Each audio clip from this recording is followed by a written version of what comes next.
Hadouken!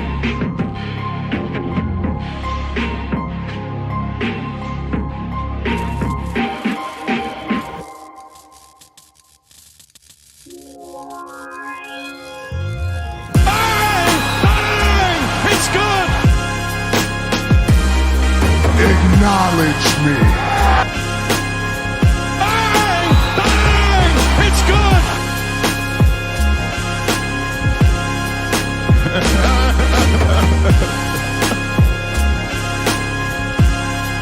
You motherfuckers will be playing basketball in Pelican Bay when I get finished with you.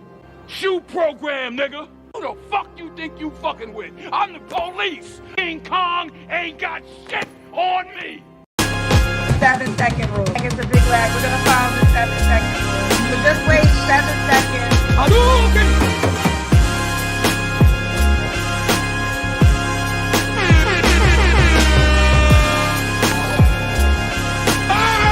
Bang! It's good!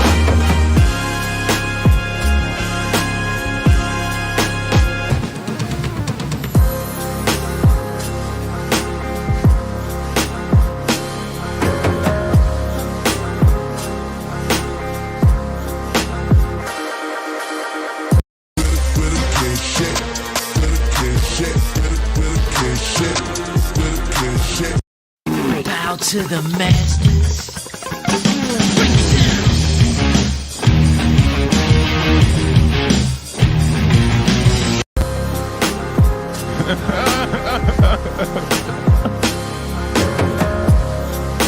Get to the chopper!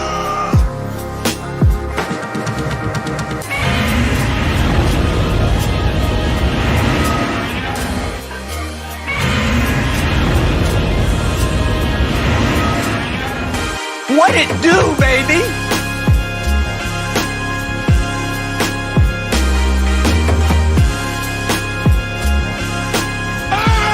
Bang! It's good!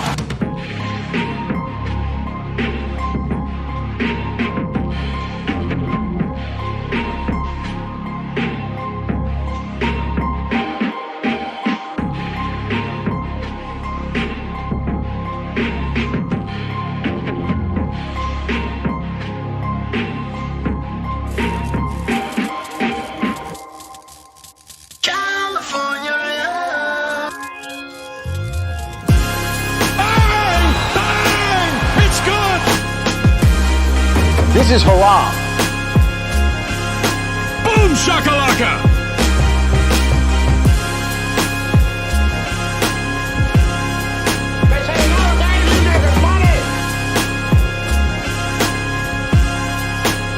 This is haram.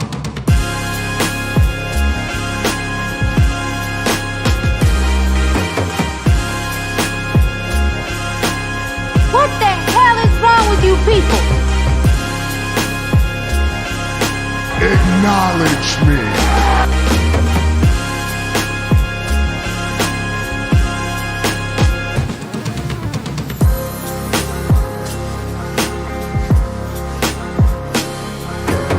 Turbulence, people.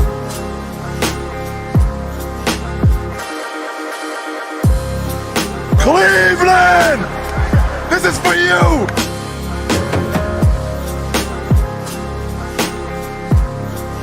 You know, he would step across the line. Habitually, he's a habitual line stepper.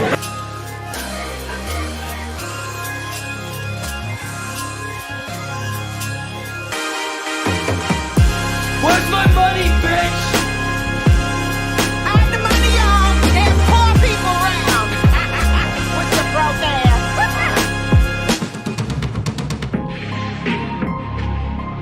Fatality.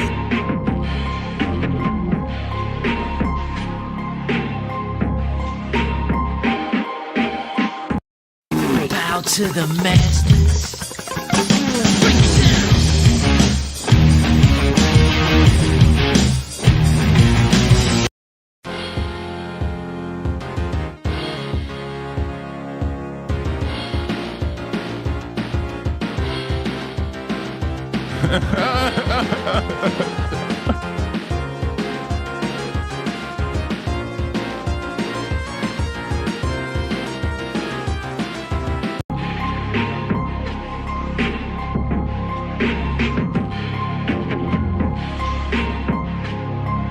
Wouldn't let that shit happen to me, though.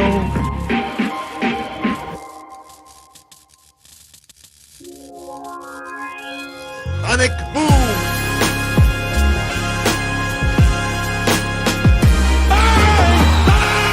It's good!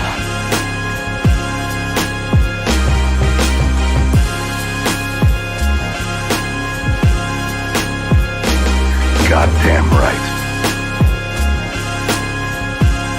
Get over here! Turbulence, people. Hey, yo, what the fuck?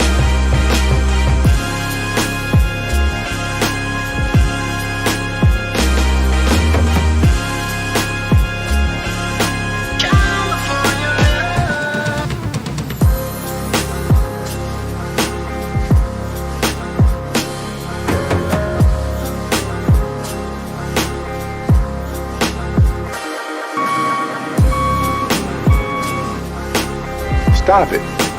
Get some help. Bang! Bang! It's good! Acknowledge me.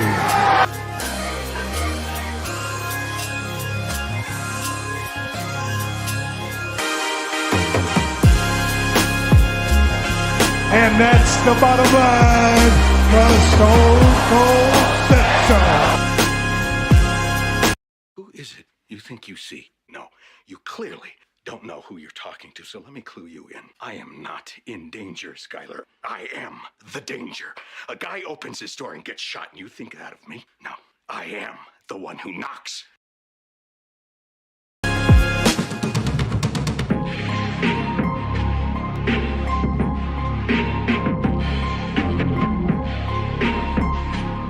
They said he never gave you niggas money!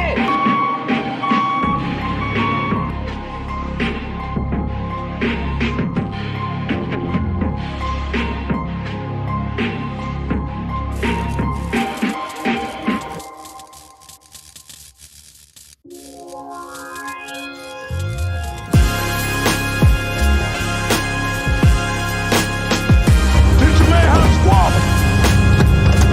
Get that trigger next time, nigga.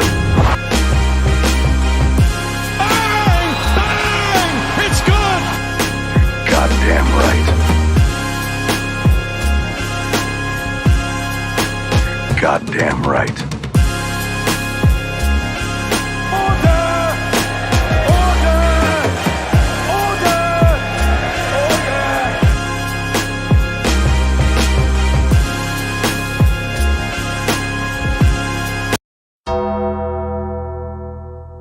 They said he never gave you niggas money!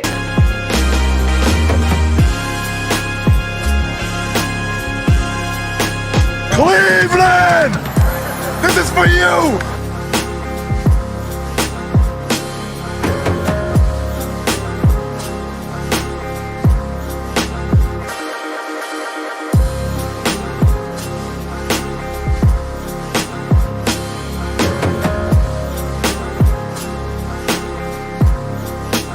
Perfect.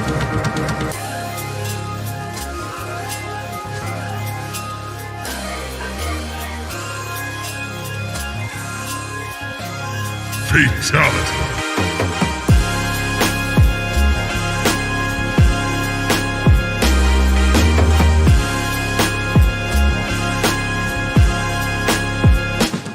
Turbulence, people.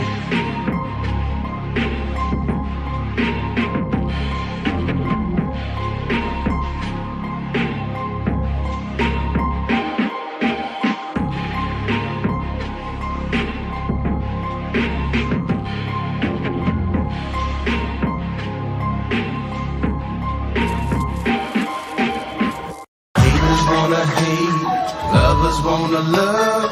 I don't even want none of the above. I want to piss on you. Yes, I do. I'll piss on you. I'll pee on you.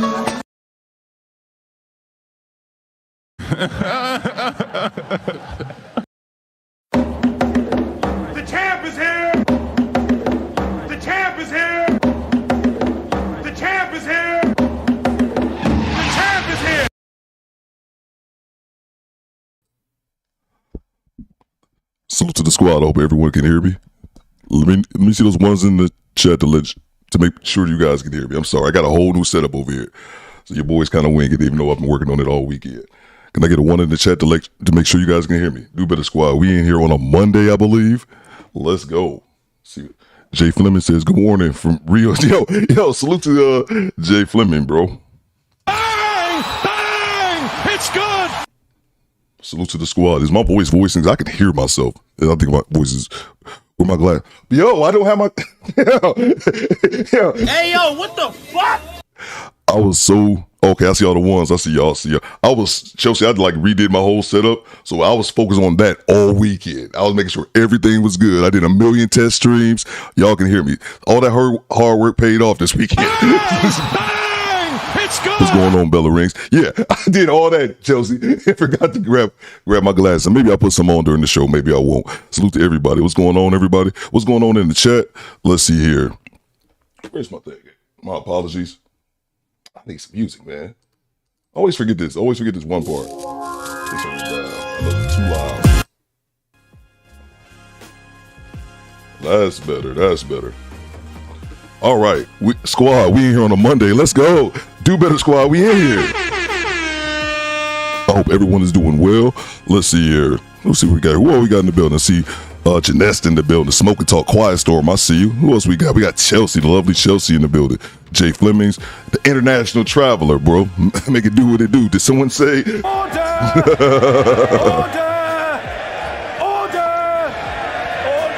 Yeah, what's going on? No shades today. Yeah, man, I got to grab. I forgot about him, bro. My weekend was making sure the setup would be right. I'm still pissed about my struggle stream on Friday, bro. That was 3 days ago. That's how serious I am about doing this streaming thing. I was so upset at that, is that I got like new monitors, redid my entire desk. I actually feel like I got a work area now. And that's all I was focused on. I forgot about the damn sunglasses. I'll grab some in a second. Nap Town in the building. Theo, how's LBZ? He good. Like I can see him slowing down a little by a little, but he still got some fight in him. He still got some life in him though. So we'll see how they doing. All right. So let me get those locations in the chat. Your boy Theo is broadcasting live from Detroit, Michigan, and I forgot where I moved my song. Oh, it's right here. Let me see those locations in the chat. Let's go. Thank you for asking about Lazy Bone, Mona. Chelsea. What it do, baby? I see you, Larry. Bella Rings was good. Look at shit. Yo. It's good. I didn't know I had dimples. Learn something new every day. Stop squinting, put your glasses on. No, bro. I got my shit blew up, bro. If you think this bad, how do you think I be squinting behind the sunglasses? The difference is you can't see it. That's all that is. It's good. Salute to everybody. Let me see those locations in the chat. Let's go. Where y'all watching me from? Let's hit it. I'll wait over here while y'all doing that. What's good, squad? Everything looking good. Okay, let's see. What's going on, EJ? Let's see what we got. Clarence Cardinal, he in New York. We got was that Austin, Texas. Salute to all my Texas boys. We got Detroit in the building, Orlando in the building, Ann Arbor in the building. Philly, I gotta drop that Philly drop because it's hard, bro. That's why. Philly, northwest, southwest, southside. Sacktown in the house. We got BA in the house. Rochester, New York. Memphis.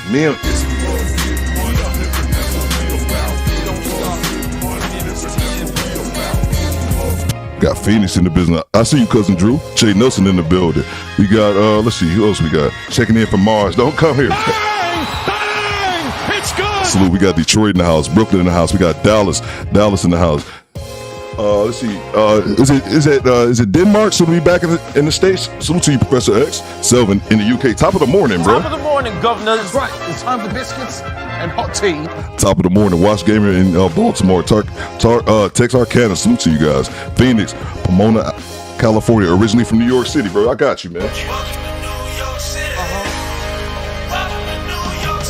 I hope everyone is doing well. So, Daniel, there you go, bro. As soon as I saw the UK, I was just about to say it in the mic. I was like, where Daniel? But I'm like, Daniel busy, yo. Daniel, I don't think you have the facilities for that, big man. You understand? Salute to Daniel. I always got to acknowledge him when he's in the room. Acknowledge me. Salute to the squad. Sacktown, better luck next year. Bang! Bang! It's good. I gotta learn my California. So Sacktown, that's like North Cali, right? North Cal. Salute to you guys, man. Sorry about them Kings, bro. I used to love me the Kings, bro. Back when Chris Webber was on there. Was it Chris Webber, Doug Christie, Mike Bibby, Peja Stojakovic, Vlade Divac? That's Theo's thing. I don't really watch basketball, I don't really follow it as hardcore as I did as when I was younger, but your boy Theo was definitely had a love for the game. Hope everyone is doing well. Glamorous D says, Theo, thanks for lurching in my stream. Oh, yeah. Thanks for lurching in my stream. Twitch on Saturday. I know transmute changed the thing.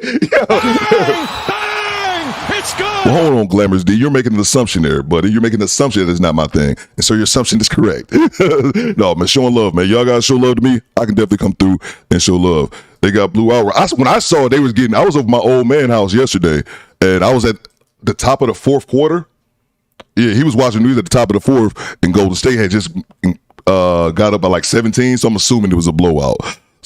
Sacramento is further north of Frisco. Okay, yeah, man, my Cali knowledge is minimum. I know you got LA and SoCal, LA, and then you got North Cal, and then the Bay Area, all that kind of good stuff. So salute to everybody, man. Hope everyone is doing well. Janessa, stop working so much so you can be in the chat. All right, so what we got today, guys?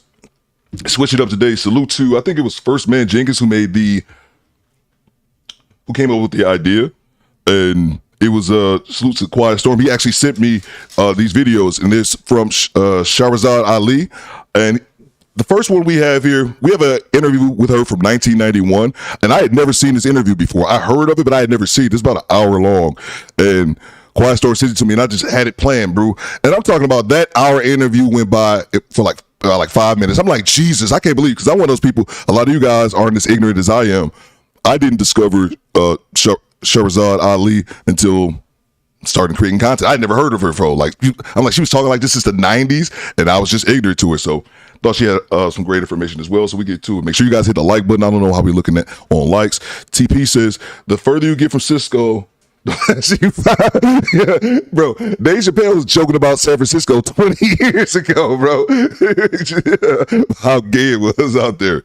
Salute to the Bay, man. I've never been to Frisco. I have been to Atlanta, and that was like gay hell on earth. And that was 20 years ago. Salute to the A, though. I got to get back down to the A, not the gay part. Salute to everybody. Let's get the ring for LeBron F. Curry. Bro, let's see, man. I was reading a post. There's this sports show that I subscribe to. It's called the Dreamers Pro Show or something like that. And he just had a community post I was reading before the show started, talking about how if Steph gets his fifth ring, we're going to have to change the conversation of him being, obviously one of the greatest players of all time, besides obviously one of the greatest shooters. The lady be speaking facts. So yeah, so true. So make sure you guys hit the like button. What's going on, Sheila? Make sure you guys hit the like button, subscribe. We're trying to get to 50,000, subs. We still got about another month and a half. We can do it. And let's get to it. Make sure you guys hit the like button. I have no idea what we're looking at on likes. Moderators, let me know. And let's get to it. I feel like I have a real workstation now. Let's see here. Shahrazad Ali. There we go. I knew of her because Living Color says. See, man, I was a kid when the Living Color came, but I'm telling you guys, I don't know how I missed it. I don't know how I missed her all these years. I never heard her name until creating content or watching, certain type of content. So, hope everyone had a great weekend. Let's see. Let's get back to it. Hello. Oh, and one more thing too. The video is going to jump like this. You'll notice it be jumping up and down. That's just kind of. Yeah, she's been around since the 80s. Yeah, I know Project Leroy. I'm gonna bring your chat up. I know she has. I just was ignorant to her, man. I was actually disappointed in myself when I found. I'm like, she's been doing this all the times. 73 watching, 57 likes. Okay, we can get those likes up a little bit. Appreciate you, Chelsea. Yeah. Project Leroy says she's been around since the 80s. Shahrazad Ali, Ayanna Van Zet was wrong all this time, including today. Yeah, man. Yeah, if she proved Ayanna, yeah, man. It's crazy. And then I did a little. She's going to say it. If you guys haven't seen this interview, she's going to say that, she had 12 children. I just happened to be, just looking her up a little bit. She said 9 of those were adopted. Man, that's crazy. I respect people like crazy I respect people who adopt children, especially if they're not doing it for any type of monetary, benefit, because you do get a check from the government. That reminds me. Thank you, Derek, for the super chat. It reminds me, I had one, I think at the top of the hour when the intro was going on. I apologize. I just remembered I had that. I think that was from Chris Williams. It was like $2. My bad, Chris. I'm too busy back here DJing like an asshole. And I forgot your super chat, man. Appreciate you, man. What's going on, Daniel? Let's see what Derek say. Here to pay my don't block me Theo fee. Oh yeah, Boo Cleveland. I got you, bro.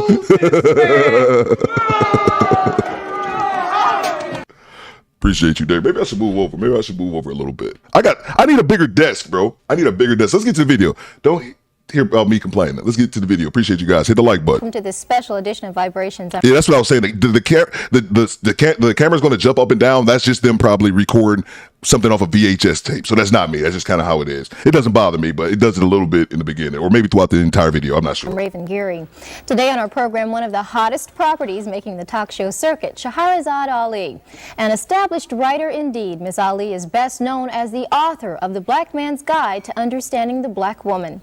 A very controversial and, if I may say so, a very critical view of life of today's black woman. She joins us today in our studio, and of course we'd like to welcome you today to Vibrations. Well, thank you, Raven, for inviting me. Basically, it's your premise that the black woman is out of sync with the natural order of things. Can you explain that? Well, it's a very sensitive subject, and certainly I believe that I have tried to approach it from a very sensitive angle.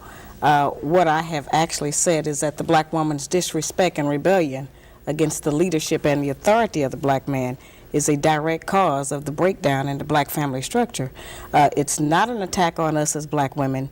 It's just saying that in the breakdown of any relationship, both parties have to take responsibility. And as black women, we have been protected and insulated from any kind of examination about what our share of the responsibility is in the breakdown of the black family. My book represents the first platform, certainly, that the black man has ever had to air his grievances about the black woman, because no one would ever listen to him. They have only listened to us. Can you tell us a little bit about the book itself? What brought you to this point of having to sit down and use your pen to write this book? Well, actually, it was my first book. In 1985, I authored How Not to Eat Pork or Life Without the Pig. And at that time, I was going around doing what I was calling Get Off That Hog lectures. Observation that doesn't need to be made, but I'm a dude, so I got to make it. Shahrazad Ali wasn't too bad on the eyes either, and yeah, I just noticed that, and I saw a couple of ones when she was younger. She wasn't bad on the eyes either. Back to it. I'm just saying. And during my travels, I noted that I would take the microscope and show people how you can't kill the kind of worm in pork by cooking it. Heat was not destroying the worm, and I would show them, the difference, and demonstrate how FDA was now using radiation to try to kill the worms in pork because cooking was not working, which is what we had always been told. And during that time, a lot of black men were in agreement to get off eating pork. They wanted to change their eating habits, and they were happy to find out some information that might possibly save their lives. But it was black women who were the most adamant, who refused to change meal planning techniques, seasoning food, cooking techniques. And so I said, it's interesting. I said, if we are refusing to provide the black man with the proper physical food when we know that food is what sustains life, then what else are we withholding from him? Possibly there are some other areas, emotionally, spiritually, psychologically, that we are affecting his behavior by what we do or what we withhold and refuse to give. And that led me to try to find out. We've always heard that the black man leaves the black family, abandons his woman and children, won't take care of the children, won't work, stays out all night, turns into a drunk, takes drugs. We've heard a lot of negative things. Most of them are true. And it's crazy hearing these things 30 years later. Salute to First Man Jenkins. He said, salute, OG. General, I salute you. Happy to have you, First Man. Hope everything going well down there in Florida. I know the weather's better than here. Salute to you, bro. I think we had one more here. Salute to the homie Chris Williams. Bang! Bang! It's good! I met a ton of dudes named Chris Williams. I guess if you just have this kind of like a generic name like John Smith. Salute to you, Chris. I was about to say every Chris Williams I met was a real dude. And I remember that is not accurate, not insinuating that you are of that fashion either. You're a trill one if you're rocking with the squad, man. Back to it. Appreciate you, Chris. Let's see. What's going on, Sheila? I see you down there in the chat. But I wanted to find out what happens before he gets to that point. What leads up to the breakdown? We've never gone back to try to find out what happens in the relationship between the black man and a black woman that makes him go off and do all of these bad things. To assume that this is just normal, natural behavior for black men would be to assume that he is naturally bad. And I do not believe that the man that God gave to us as a mate is a naturally bad person. And so I wanted to try to examine what goes on with him. What's his side of the story? Did a black man ask you to write this book? Oh, no, certainly not. I think they were just as surprised as black women. Many of them approached the title of the book with a little apprehension because they have not had a champion. We have never had a black woman who actually stood up and said, I'm standing up for the black man's side of the story. We know what our side is, and both sides are true. We have done some very dreadful things to each other. And I don't exonerate black men, which is kind of a misconception that people have. I just say that we know his side. What about our side? And we do have a side. We have adopted some wrong standards. We are judging our men many times by the wrong value system. We are using his children sometimes against him. We have been told that the only benefit that a black man provides in a home is money, and if he does not give us money to take care of those kinds of financial provisions, that he has no value. And what my research has proven to me is that a black man, any man in any home provides much more than financial support. The man provides guidance, instruction, discipline for the children, which we sorely need in our black homes. He provides gratification, fulfillment, protection. I mean, there's so many other values, and these values are the ones that are missing in our children today, which is why many black children are in the street, out of control themselves, disrespectful, don't have any regard for anyone. And most of us are scared of them, and everybody else is, because nobody has a way into them to try to gain any control over them. So I maintain that a return to traditional family values, certain clearly defined gender responsibilities for black men and black women in running a home and a relationship will help us to produce a better child. And if we produce a better child, certainly we'll have a better future and a better nation. And saying all of this, and as calling yourself a champion and having, if I may say, the courage to write this book and stand by it, you've caused a stir. This book is very controversial. What are you hearing from public reaction? Well, I don't think that it's an issue among black women about whether or not the book is true or not. The issue is that I was not supposed to tell. These are inside secrets and things that we have never let our men know about. And many times what is that we say? He can't handle me.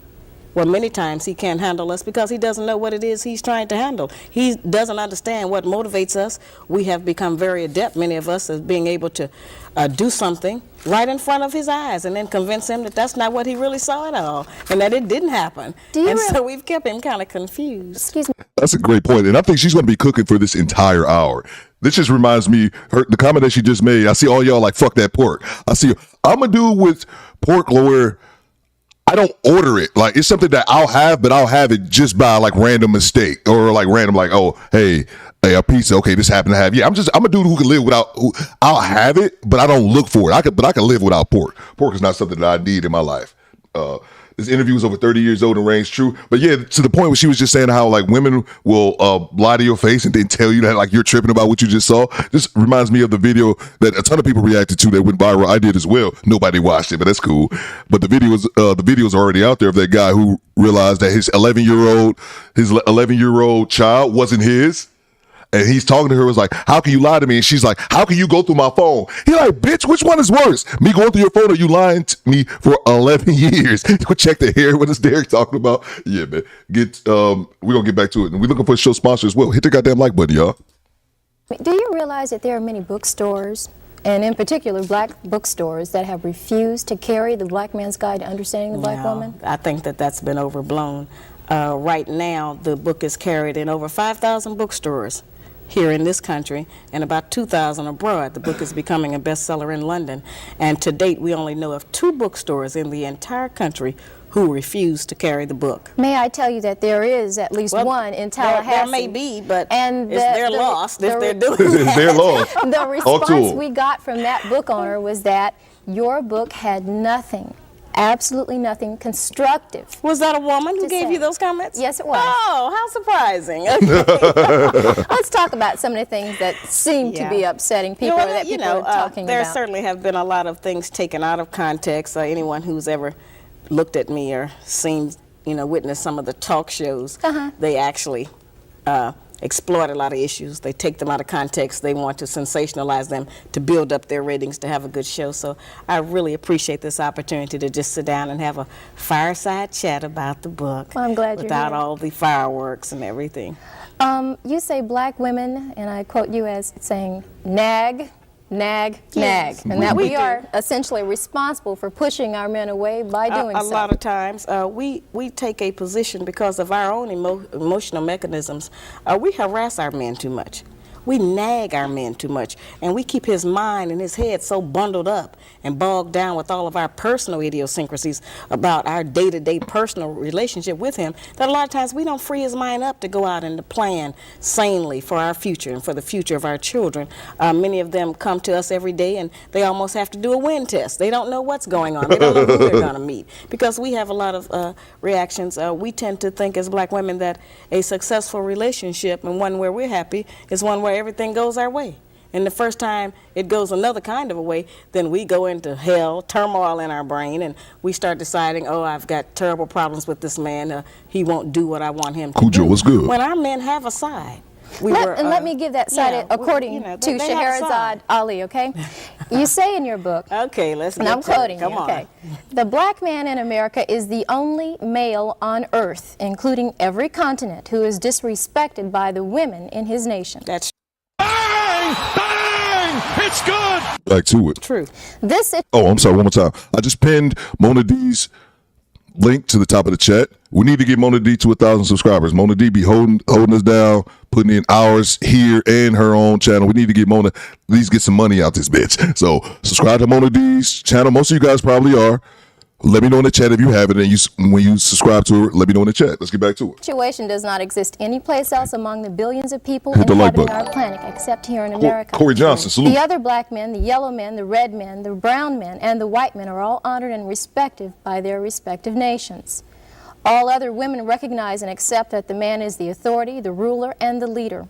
Only here in the United States, in the black nation, scattered throughout the United States, is the black man neglected. That's pretty powerful. And it's absolutely true.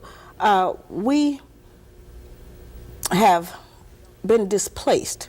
A lot of us don't really understand what slavery actually did to us and how much psychological trauma it did to us regarding what our proper roles are with each other, what our responsibilities are as man and woman in our various communities and relationships.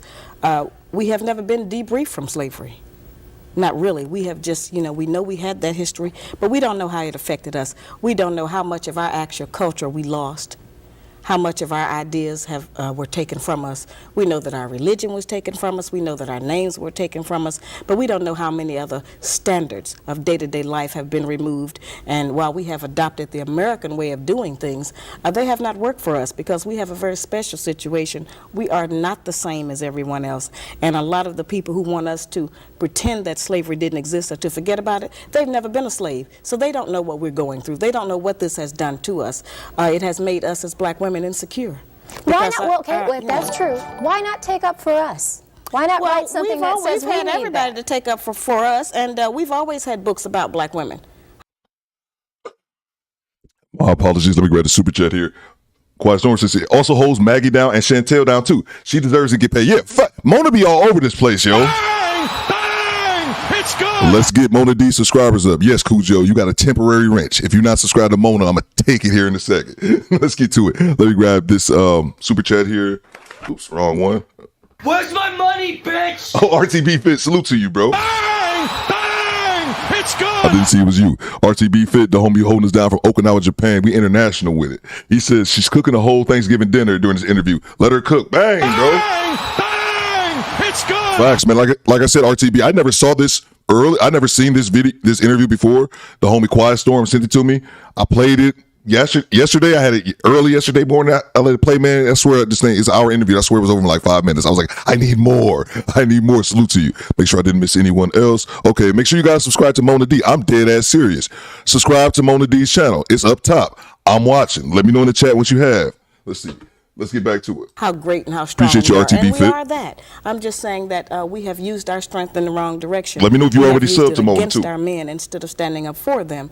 And if we start to support our men and to speak a good word for him publicly, then so many people won't be able to come against him and tear him down. And he won't have to feel so frustrated. And he won't be outside away from us looking for peace of mind with women of other nationalities, because we actually want our own black man. We need him back in our homes, and we want to have one. We're just living in a culture where they're trying to convince us that not only do we not need a man, but there are some other options to having one. And those options mainly are celibacy or lesbianism. There's an old saying that says, charity begins at home and spreads abroad. And Absolutely. in your book, you say that we are not bringing up our daughters and our sons in a correct manner to respect their fathers. No, we're not. Unfortunately, as I say, since money has been used as the measure, many times if a black man does not have money to give us, we won't even let him see his children. We won't let him spend any time with it because he does not give us whatever the child support is. And I'm not saying that we don't need money to raise a child, but I try to explain to black women that raising a child consists of much more than feeding, clothing, and sheltering it. That's maintaining one. To raise one, you need a return of the parental coalition of the father and the mother to put the proper values into the child. And this may be obvious to you guys, but watching this interview, I realized so much that KS got a lot of his talking points from, or I don't know if he necessarily got it from Shahrazad Ali, but it's the same talking points. It just tells me when this came out in '91, I was 8 years old, so I was a child when this came out. But it just tells me. It's like you guys have been saying in the chat. Night Train says right here, it was about 20 years ago. People are saying the same things have been said for 30 years. It's crazy, man. Make sure you guys hit the like button. Many of our boys, when we raise them alone, they grow up with the female emotional mechanism. They are suspicious, they are doubtful, they're disrespectful of womanhood, they are bitchy, they can't make a decision.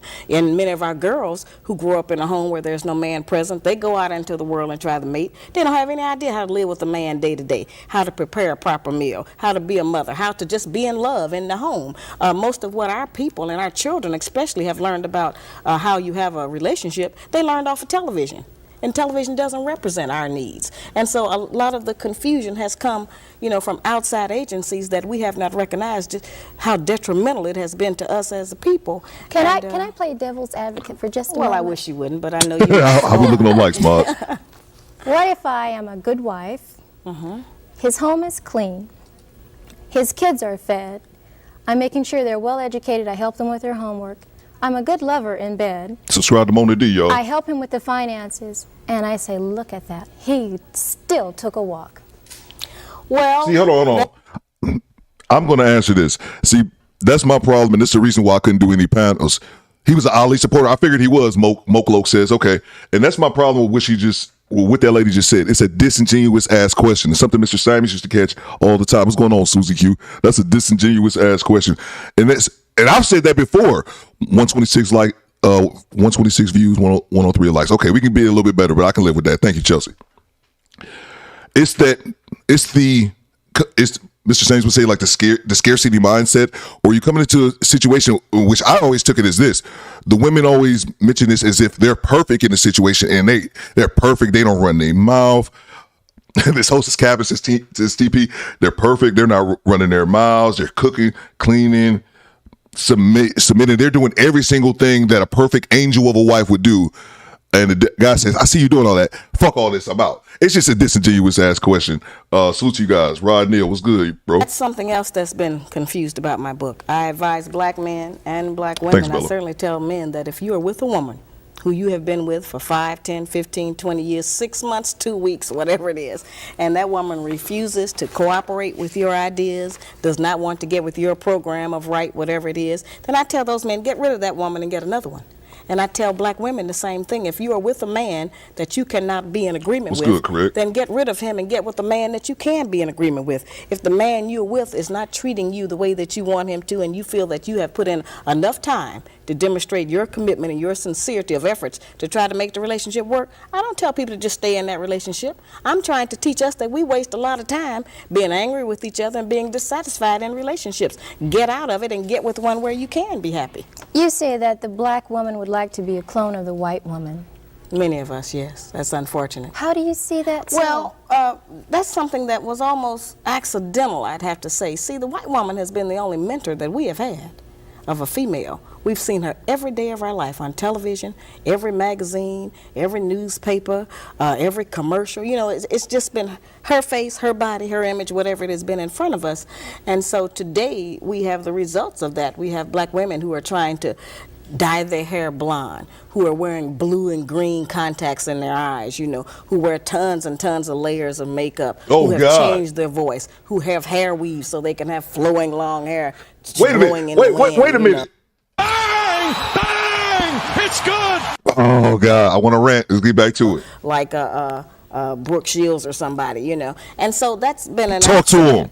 And as a result of us doing that, we have also adopted the women's liberation movement goals of wanting to be liberated from the man and have some kind of pseudo-equality. Oh, I did that wrong, my bad. But while that may be true of the white woman and her plight with the white man, that's not really the black woman's business, because we haven't been under the control of the black man for over 500 years. So what do we have to be liberated from him from? But is there something wrong with trying to make yourself look better or more appealing? Well, it depends on what standard you're using as being the goal of looking better. My bad. You know, if we think to look better is to put on a ton of makeup and have blue eyes, then there's something wrong with that, you know. But if we think that to look better is to certainly get a better spirit in our heart and to work every day to become a better wife, a better mother, better friend, better sister, then those values and attributes alone will make us more beautiful than we are now. How do you feel about the fact that many people accuse you of wanting to see the black woman at a point of submission? Is that where you want to see a black woman in the 1990s? Well, it depends on how you define submission. Those words have a tendency to have a negative connotation for us because of how they were used against us during slavery and what we connect them to. But actually, the kind of submission that I'm referring to just means cooperation and agreement. I don't think that anybody could say that I represent a woman who is subjugated in any kind of way. I don't think that anybody could say that my personality sounds like some man has me somewhere crawling around on the ground or walking 10 paces behind him. Not at all. So I'm not representing that. I'm representing strength. I'm saying that we have a lot of power. We have power to make heaven and hell for our men. And I'm saying let's try making heaven. Let's try to build him up.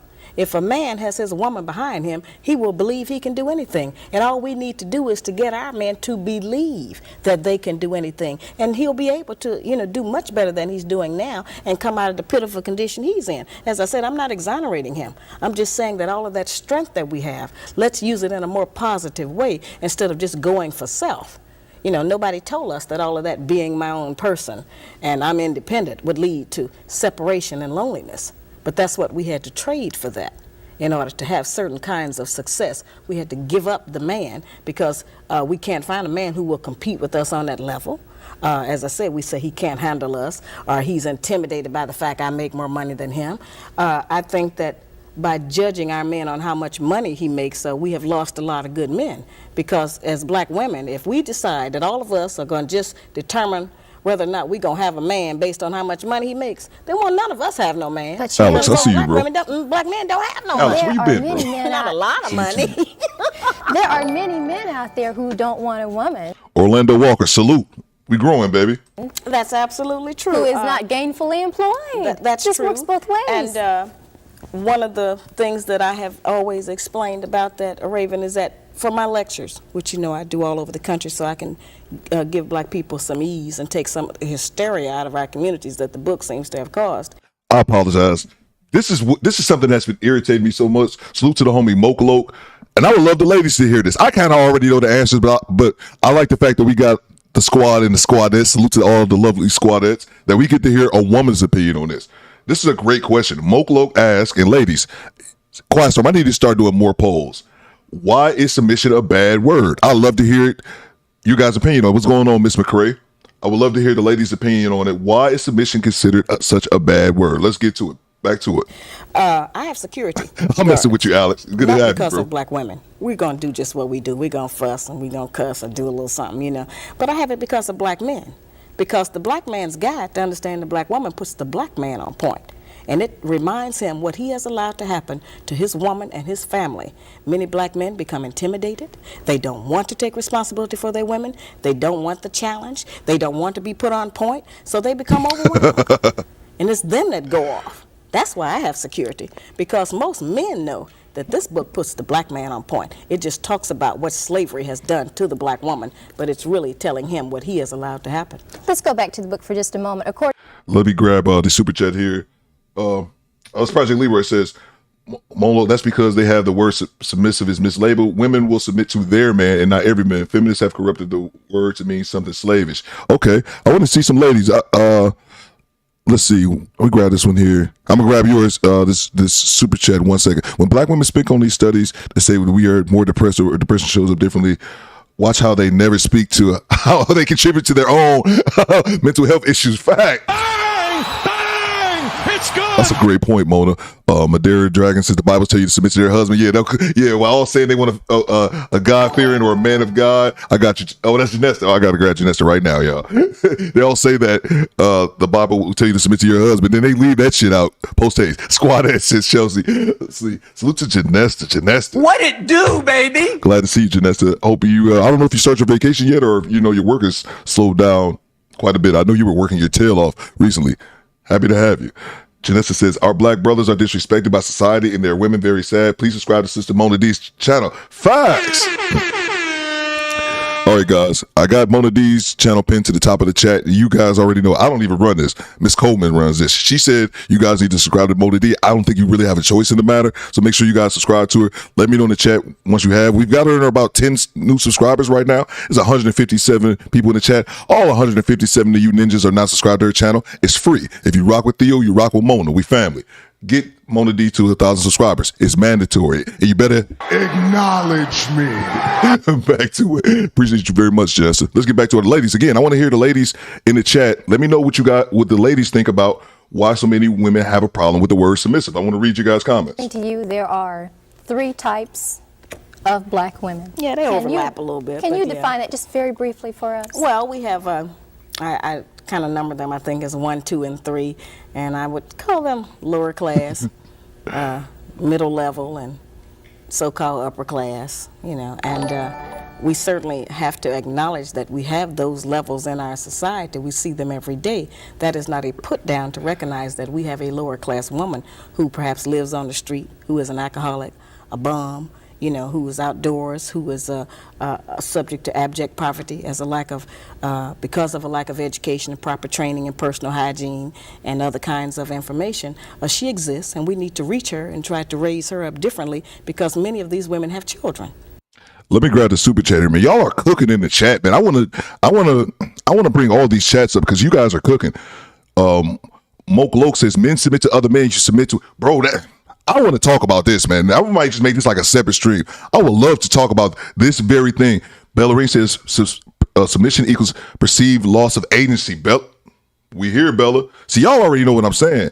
It shouldn't be seen as a bad word. Absolutely, absolutely, man. You guys are hitting some things in this chat because Woke Quill just said something that I want to get grabbed as well. But let me salute to the homie Glamorous D. Bang! It's good! Glamorous D be doing his thing on Twitch apparently, man. I've never been into one of those streams before, man. So it was good to see you, man. He says for some women the word average is a bad word. That's what I'm saying, Glamorous D. I want to talk about the submission thing. I talk about this. If you've been subscribed to this channel, I talk about this shit so much. I said this myself, Glamorous D. Women have turned the word average into a slur. Theo Coop. Women have turned the word average into a slur. We could talk about that as well, man. I would like to get really in depth on both these discussions. Look up the 1960s feminist videos. Those chicks were goofy but wildin'. And Woke Quill, you had another one here as well, right here. Appreciate you, Glamorous D. I'm agnostic, but to me it seems like people view Bible like a catalog where they pick what they like, bro. Bang! It's good. Watch Gamer says acknowledge me. Exactly, man. I'm the same way. I'm atheist. I can go. I say I'm atheist, but I'm more. I likely am more agnostic because I think agnostics don't. Atheists say there is no God, where agnostics like I don't know. So I definitely would lean more to agnostic. I just think my thing is always atheist. It don't matter, man. I don't believe in God. That's my whole. I don't really give a shit which title I use, or I can go back and forth with them. It doesn't really matter to me. But I feel the exact same. Well, not I feel. I know. I think. I know that's exactly what it is, man. So we see it every day on Kendra's show, man. All the time. Let's get back to it. And we have to be responsible for them. We have the mid-class women who are the number twos, and they're kind of average. They try to do better than the lower level. And then, of course, we have the number three class, which is the so-called successful, black woman who is tripping about the fact that she generally has a big job and a credit card or something, Don't you want to see black women accomplish something? Yes, I absolutely do. But if we can't accomplish saving our race, then we have not made an accomplishment. We are looking at our man become endangered. He's already endangered. Over 60% of us are single, widowed, separated, or divorced as of last year. And so we're not together. And there is one monolith in the black community, Raven. If we don't reproduce children, then our nation, our race is going to die out here. And so we sometimes tend to look at black men and say, yeah, they're in this bad condition, and we act like they're going to die out and we're going to live on. But that's not the way it's going to go. If the black man dies, all of us are going to die because he actually is the backbone of our nation. We can't produce a baby by ourselves, and going into other nationalities still just erases, our nation. And I'm trying to get us not to do that. You have problems with interracial marriages. Yeah, I'm not for that. Before she responds, you guys are cooking in the chat, man. Subscribe, Miss McCrae says. She says, I saw my great grandmother submit. Submission is a trigger word because they feel black men are beneath them and can't lead. Bang! Bang! It's good. What's going on, Kofi? I see you down there. That's incredible. That's a great comment. I think my line of thinking is similar to that. It's crazy. That's crazy. Back to it. Well, because of the fact that I think that God made a male and female of every nationality so that they could mate and reproduce. And I think in our particular case, a lot of us try to run to what I call race denial by trying to marry into other nationalities to try to get away from our own heritage. Many black women do that, and certainly many black men do that. So I'm trying to get them to get back together and stop trying to marry and go into other races and infiltrate them with some of the nonsense that we bring as a result of our sad slavery history. What if a woman says to you, well, I was alone, and he came to me at a very vulnerable point in my life, whether he's Hispanic or from the Middle East, or he's white and Caucasian, doesn't matter. And she just says, he came to me at a very vulnerable point in my life, Shahrazad, and he's good to me, and he takes care of me. It's not necessary for people to confess to me. I tell people all the time, I'm not taking a poll. This book is about self-examination and personal development. And if after reading this book, she thinks that she is still in the right place, then I don't have any control over that. I'm not out here as a judge. As I said, I haven't set myself up to say I'm the perfect black woman. Everyone should be about me. I have the same problems that all the rest of y'all got. I'm just trying to work with it, and this book is so brutally honest. We've never had anybody just straight talk to us about our personal problems, what happens inside the black home after the door is closed. And we have had a tendency to think that it's some kind of secret, that nobody recognizes, that we don't get along. And we tend to think that somebody is going to pick this book up from some other nationality and think that all black women are like the women that I describe in this book. That's totally impossible, because the things that I describe are visible and they're audible. You can see them or you can hear them. So nobody's going to mistakenly think you do these things if they don't see them or hear them coming out of your mouth or out of your actions. So there's no danger of people thinking that all of us do this. Shahrazad, there are a lot of women out there who think you don't like us, you don't like black women. Oh, yes, I do. I love black women. I'm a black woman myself, and I got 5 daughters and 4 sisters, so that would, be ridiculous of anybody to assume that. As I said, we have just never had anybody challenge us on our behavior. We've never had anybody to say, well, let's look at what we do. We know what he does, and he's wrong. in a lot of what he does. But his wrongness, his guilt, does not ensure our innocence. We have a share in the problems that we have in the black community. And just because we are dressed up and have a job does not mean that we don't practice some aberrant behaviors that end up infecting our homes and breaking up our relationships with our men and helping to hold him down. That's all I'm saying. So everyone can look at themselves. Every man can look at his own woman. You know, this book has brought a lot of people together. This book has reunited a lot of couples who now understand what happened in their relationship. It's required reading in 15 historically black colleges and 10 white colleges. Everyone must study what slavery did to the black woman. We have never looked at it as an independent study. May I ask you on... She cooking. Bella Ring says, I love submitting my husband. Yeah. Bella, I gotta say with you, Bella. I bet Bella was a firecracker. I bet Bella was a bit of a wild child, but got herself together. But I love Bella's content. Make sure you guys subscribe to her. And make sure you guys subscribe to Mona D as well. I'm trying to get Mona D to the 1,000 subscribers, and I got to get you up next, Kofa, as well. I got to get both of you guys up here. Mona D just contributes to so many people. We got to get her to 1,000 subscribers. Let me know what you guys do. What do you base your information? Just research. Being a black woman myself, living here in the country, and I interviewed over 3,000 people. I interviewed 379 black men who were married to or dating white women, over 100 black women who were married to or dating white men, and a little over 2,000 black men and over 1,000 black women. And what I found is that we don't have a control group. There was no point in me listing all of their names because we don't have one set of Negroes that we could point at and say, okay, well, this particular group is not affected by slavery. All of us are affected by it. We just have not been able to identify the manifestation of that behavior and be able to trace it back to what the root was and how we got that way. A lot of the behavior we practice because it's trendy, it's popular in this country, and so we think that that's just the thing to do. Do you fault the black man for anything? Yes, absolutely. Briefly, I fought him for lying. For lying? Yes. About? All kinds of things. He won't tell us the truth about his life because he knows that we can't handle the truth. And so he will lie to us about his activities and his life because it preserves the peace for him, he thinks.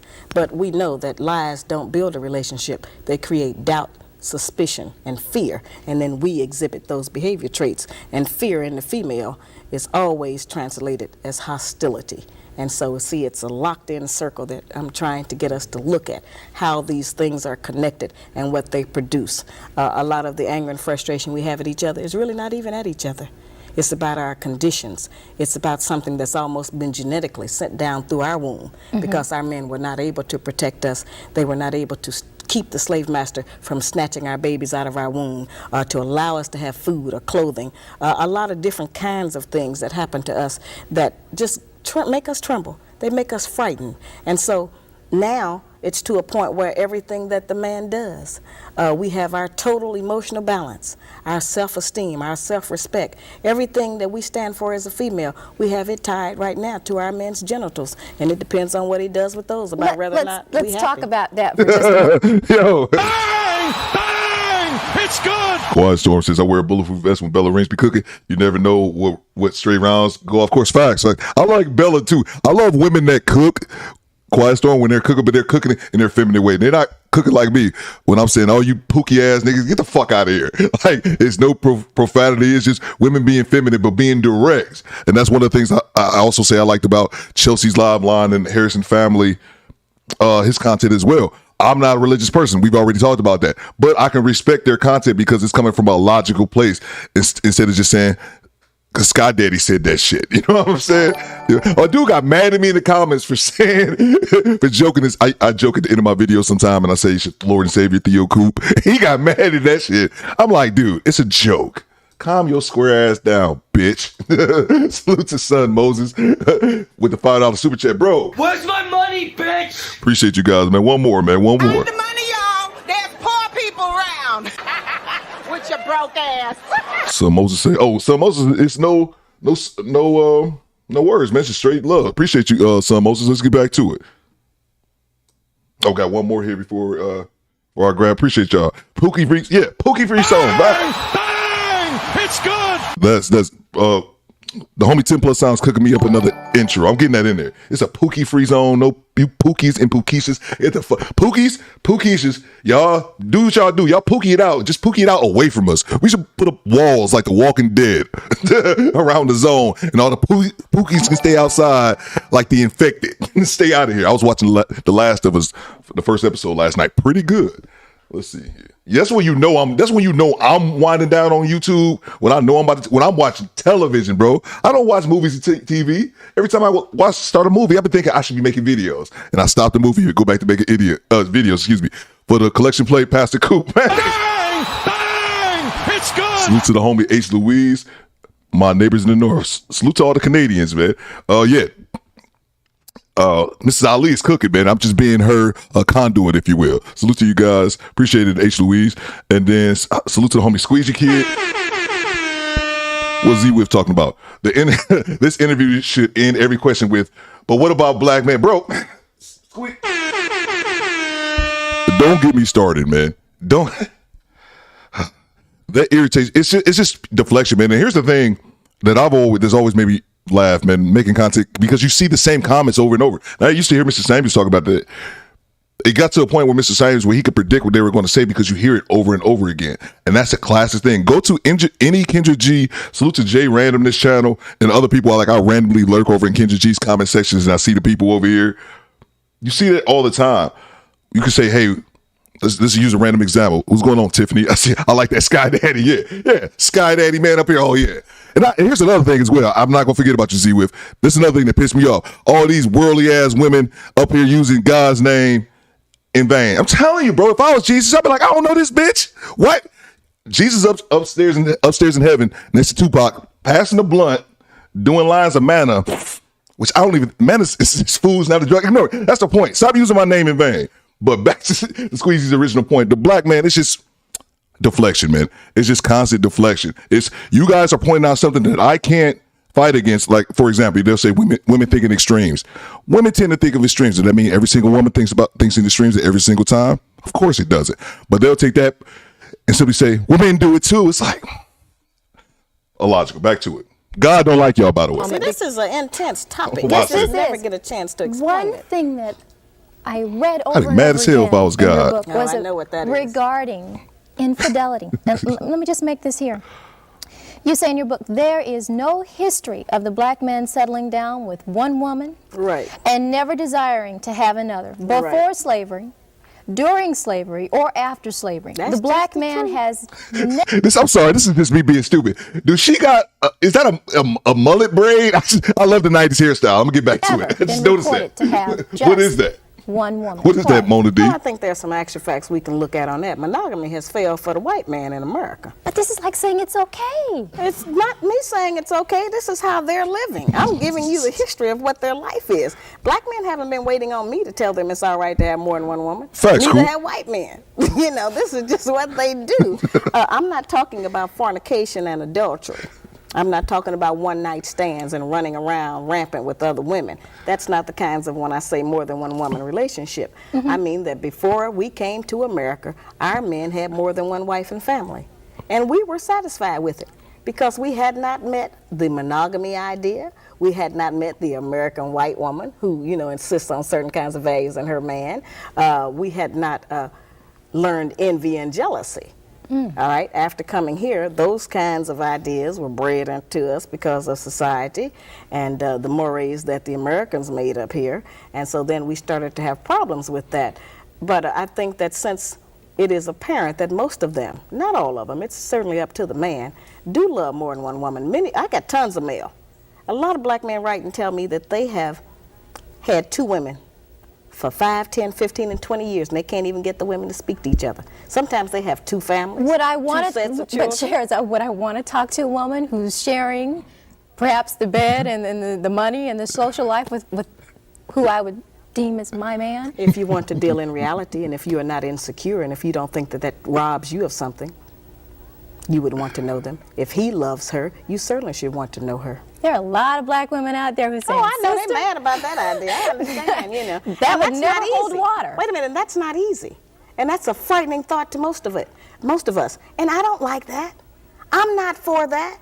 I'm in agreement with everybody else. Our men ought to just have one woman. But that is not the reality. I'm trying to get us to deal with some reality for a change. Stop dealing with fantasy. Stop dealing with television. Stop dealing with imagination of how we wish things were. Let's deal with them how they are.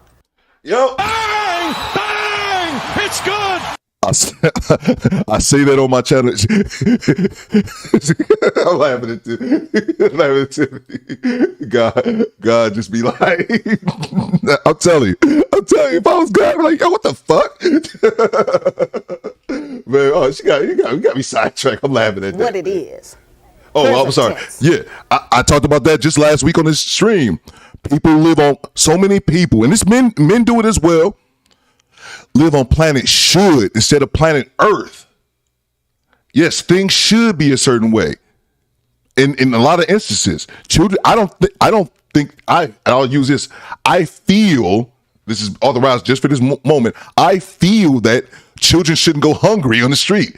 Damn sure not like a first world nation in America, and it happens here. Oh, imagine what happens to children going hungry in third world nations in Africa and Europe and Asia. That's terrible. But too many people, man, live on planet should, not on planet Earth. Back to it. But because that's happening doesn't mean I have to like that or want to accept that. No, that means that you can live in hell. That means you can live in doubt. That means that you can. I'm sorry. Yeah, I wasn't trying to make fun of her hair because somebody else said it's a real hair. So y'all already know if it's real, I don't give a damn how you wear it, as long as it's real. But it's the mullet braid. Damn, that is a mullet braid. That's why I wanted to ask y'all because it threw me off. I wasn't expecting to see that. So is that a mullet braid? Always be checking on your man. That means that you can be insecure and be, tearful, and that means you can be disappointed when you find out the real truth. And you don't want to have that in your life. None of us do. But in order not to have that, then we have to deal with some reality and recognize that men are not limited in the way that women are. Men are able to love more than one woman. I'm not talking about, as I said, just a random sexual relationship of fornication and adultery and all of that. I mean that there are many black men who have children by more than one woman. What is to become of those children? They need their father. Now, you say that once these relationships don't work and they start breaking up or things start going bad at home, you say, she will cry and seek sympathy. During this period, the black woman will remind the black man of everything she has ever done for him. Yeah, we do that. She will try to make him feel guilty and ashamed of his decidedly outrageous behavior. Absolutely. She'll let the house go, and I quote you, to hell. That's right. She may stop cleaning, ironing, washing, and cooking. And we withhold sex. That's a real tool we use. We do that. But if you would cheat on me or walk out on me... Well, see, that's what I'm saying. We have to get into definition. Who told us that was cheating? Where did that idea come from that that's cheating? And I'm not saying that a lot of men are not just running around. I'm not talking about that. But if a woman finds out that her man has been with a woman while she's been with him for 3 or 4 or 5 years, that's a serious commitment and relationship. And if it hasn't taken anything from me, if I'm not going short of anything, and if this is what he thinks his responsibility is, then what kind of hell are you going to go through to prevent that? Since we cannot stop him, we have not been successful. The white woman has not been successful in stopping the white man from having another woman. They call them a mistress. We pick up a lot of that terminology. But a man who has 2 women, that's not necessarily a mistress. That's just his other woman. Now, we got 2 choices. We can be the woman or the other woman. We don't have but those 2. Now, I know we don't like that. I don't like that. But that's the reality of our life at some point. Now, it's up to the man.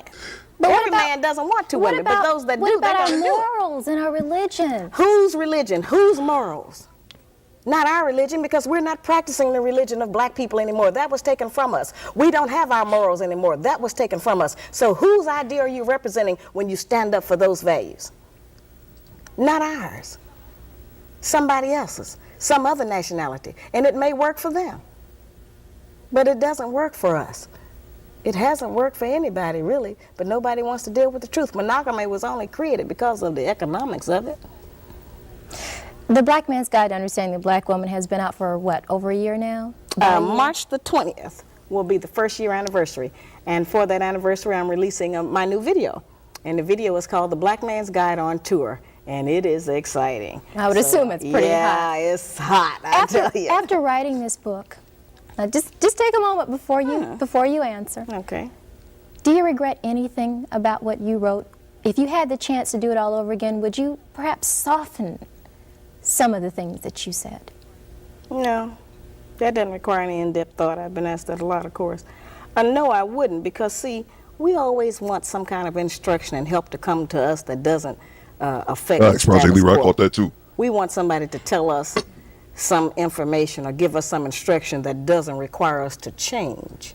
Okay? This book requires change. Pandering. I keep looking over here. I got to look at the camera now. It's pandering. It's pandering. We want you to tell us what we want to hear to make us feel good. We don't want to hear things that's going to make us actually have to put in the work. And that's what I think a lot of it is. A lot of it is they don't want to have to put in the work. And some of it is laziness. But I think I don't really like blaming women. At the end of the day, it's society who tells them that this is how they should be. Women then act accordingly, and the problem ultimately comes to the men is that we allow the shit. We accept the shit, basically. Let's get back into it. But yeah, what she's talking about now is panderers. They want to hear from Steve Harvey. Steve Harvey, I heard he was pandering on Shannon Sharp's show. That's in the chamber. We're gonna roast that big mustache having motherfucker too. And one thing this book has done that I hit the like button. Subscribe to Mona D. It has certainly reopened communications. And a lot of us as black women, because of what here seems like it's just so radical, are willing to make a lot of concessions now and cooperate a lot of other kind of ways to keep from having to do any of these things that I list in here. Jermaine, I see you. So I have letters from black men who just write and say, listen, thank you. My wife is cooking better meals now. I have letters from children that say, thank you. My mother quit her second job. She's home with us now at night. I have had black men walk up to me on the street in New York and reach out to shake my hand and say thank you and just burst into tears and say thanks. Hey, I thought I'd never live to see the day. Not to jump on your case or anything here, but just to say in defense, how many of those women are afraid of an open-handed slap in the face? You know that. Hey, yo, what the fuck?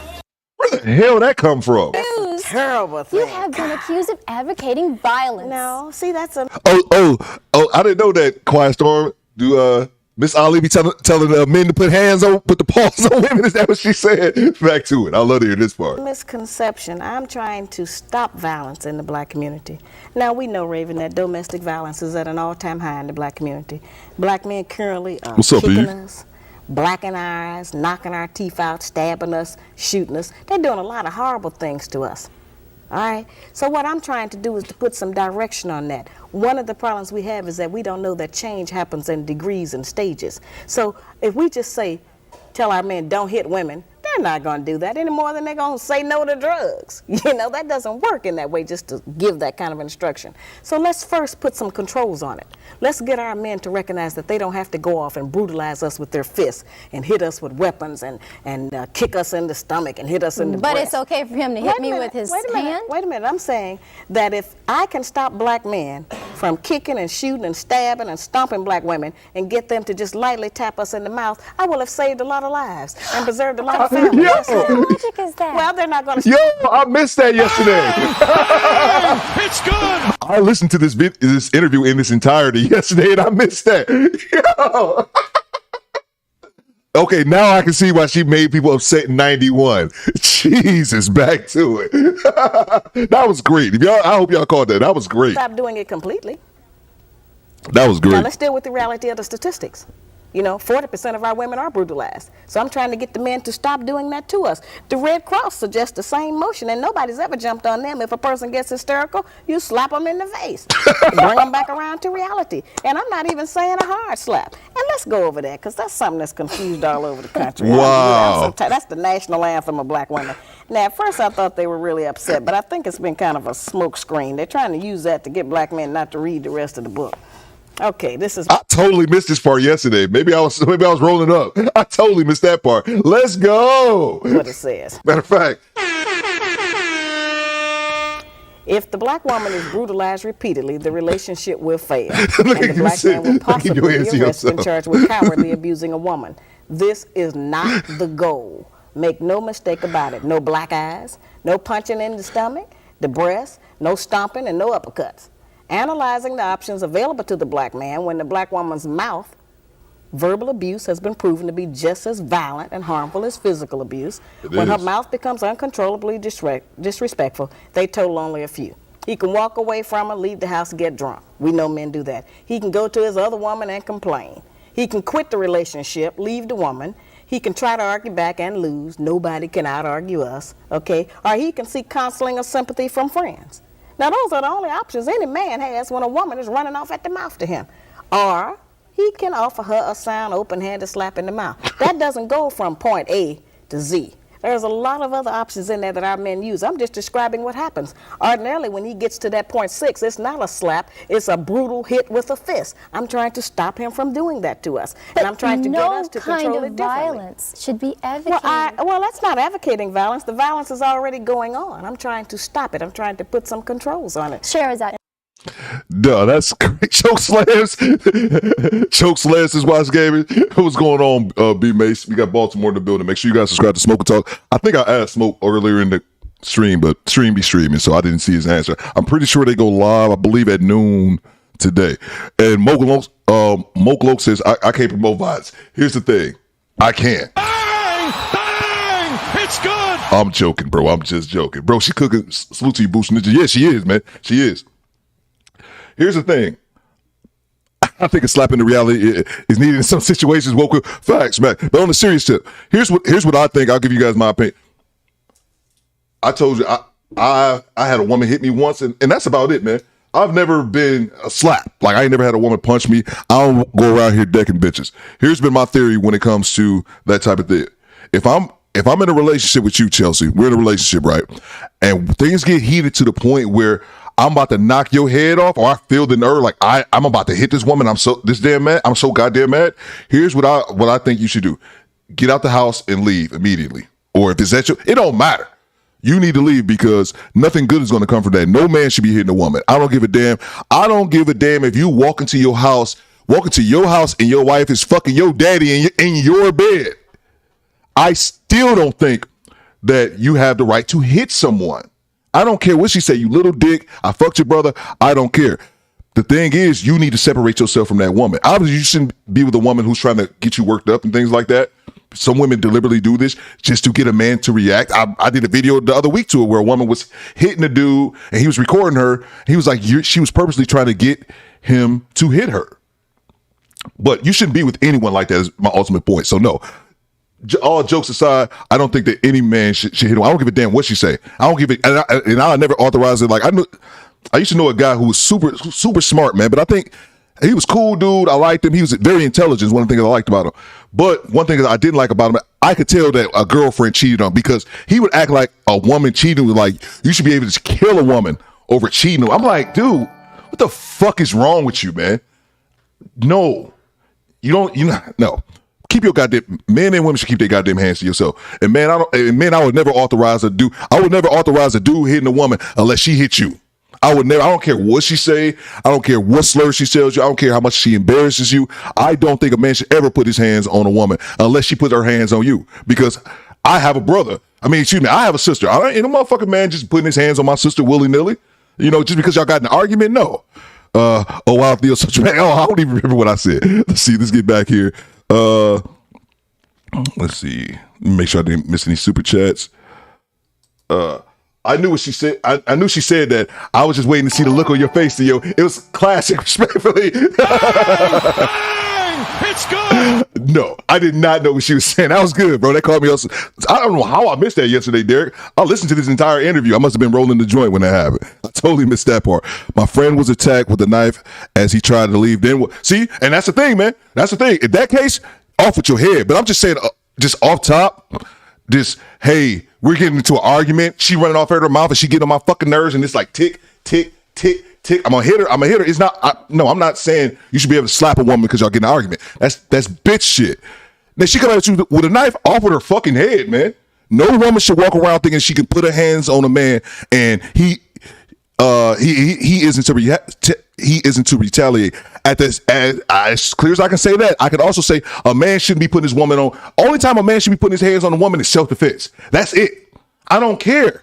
Like I said, maybe that was extreme when I say you walking in you fucking your daddy. Maybe that was the extreme my sis was talking about. But yeah, man, that's just no. That's his mama. Theo, that's his mama coming out of his mouth. Let's see. There you go. Shahrazad Ali is the godmother. Yo. Absolutely. What Mike F says, whoever get the phone first, the other one going to jail. Facts. There you go, man. And I'm to the point now, man. I'll be 40 this year. I ain't about to be fighting no goddamn woman. I'm to the point, I'm not about to be arguing with no woman. But because I've attained wisdom as I've gotten older and gotten more mature. 40-year-old Theo is not the same as 20-year-old Theo. But I was never one of those dudes. To like think hitting women was okay. But I'll say this and we get right back to the video. Just some women think it's okay to hit men. Of course, not all. Some women think it's okay to hit a man because they should just take that shit. And I've always said this: a woman, I might be in a relationship with Elaine, and Elaine slapped the shit out of me. I'll likely just walk away. I'll likely just eat that, like because she slapped me, no big deal. But every man's not Theo. You may slap Eric Jordan and he take your motherfucking head off, Elaine, because and no one should look at Eric a certain type of way because you hit him first. That's my ultimate point. Keep your goddamn hands to yourself, both parties. But I would not say a dude is authorized to slap a woman because she run off at the mouth. Leave that bitch. And that's something that people don't understand. You are a mother. Yes, I have 12 children. How would you feel if your daughter called you at 2 a.m. in the morning and said, "Mom, he hit me"? Now you're a mother now. You're a mother. Well, I'm not emotional like that. I'd have to say what happened. Put him on the extension and let me find out what happened. I do remember that. There are many women out there who would like to know, are you married? Of course I'm married. Yeah, I'm being with a man. I'm not ashamed to say I need a man. No, I need a man. I'm one of those with men. I had to have a man. I am not ashamed of that. My first husband died in 1985, unfortunately, of a heart attack. And I have a new husband now. And I've given the children to him, and we're raising them. And he's a very beautiful man. He's not afraid of me. He's not intimidated by me. And he knows me, and he has read the book. Okay, he is in agreement with my campaign. My sister is a former social worker. I can tell you it's real abuse out here. Oh yeah, absolutely. My sister. Of course, there's real abuse out here. I know Chelsea is a former. I think Chelsea worked in the system. Excuse me, not Chelsea. Mona D worked in the system as well. Absolutely, there's real abuse out here. Any dude that just hits women, like, bitch, my sandwich ain't warm enough. Slap, like, certain things go without saying. But I'll reiterate it anyway. If any dude just putting his hands on woman just because you were abused or whatever, no matter what happened to him, any dude just putting his hands on woman is a piece of shit and should be locked up. That kind of goes without saying. Like pookie ass dudes. Like when we talk about men, I don't consider pookies as men. So like when we're having conversations about real men shit, I'm talking about real men. I'm not even considering the pookies. Just like we're having conversations about real women. So yeah, absolutely. Any man that hits a woman, like that's obvious. You're a piece of shit. But I also think that women, a lot of times women hit men because, correct me if I'm wrong, guys, but I believe statistically women hit men more than, there's more women hitting men than there are men hitting women. Let me know, I could be wrong, but let me know if I'm correct in the stats. So yeah, absolutely, that kind of goes without saying. Men should be hitting women, period. But I think women shouldn't be hitting men because men are stronger than you. T. Orlando, I don't know if T. Orlando is in the chat. T. Orlando said he's 6'5". I'm 6 foot. You know why I'm not going to pick a fight with T. Orlando? Because he's fucking 6'5". He has me about over half a foot. How many 5'3" women are out here willing to put hands on a 6 foot man? That's my ultimate point.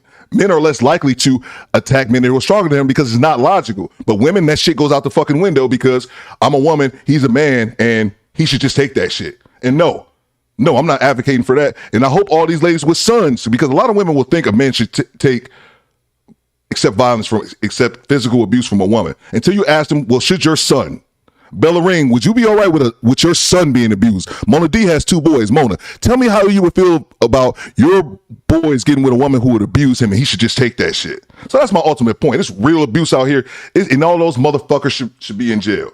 But there's also a lot of women here who initiate abuse. Abuse goes both ways. Initiate abuse with men, and a lot of men just end up taking it. That's some shit I would never do. I'd never sit back and be no goddamn woman's punching bag. But I had a father in my life, and I have a backbone. So yeah, that's one thing I always say when women don't put your hand. No one should be putting their hands on anyone. Women should be putting their hands on men because men are physically bigger and stronger.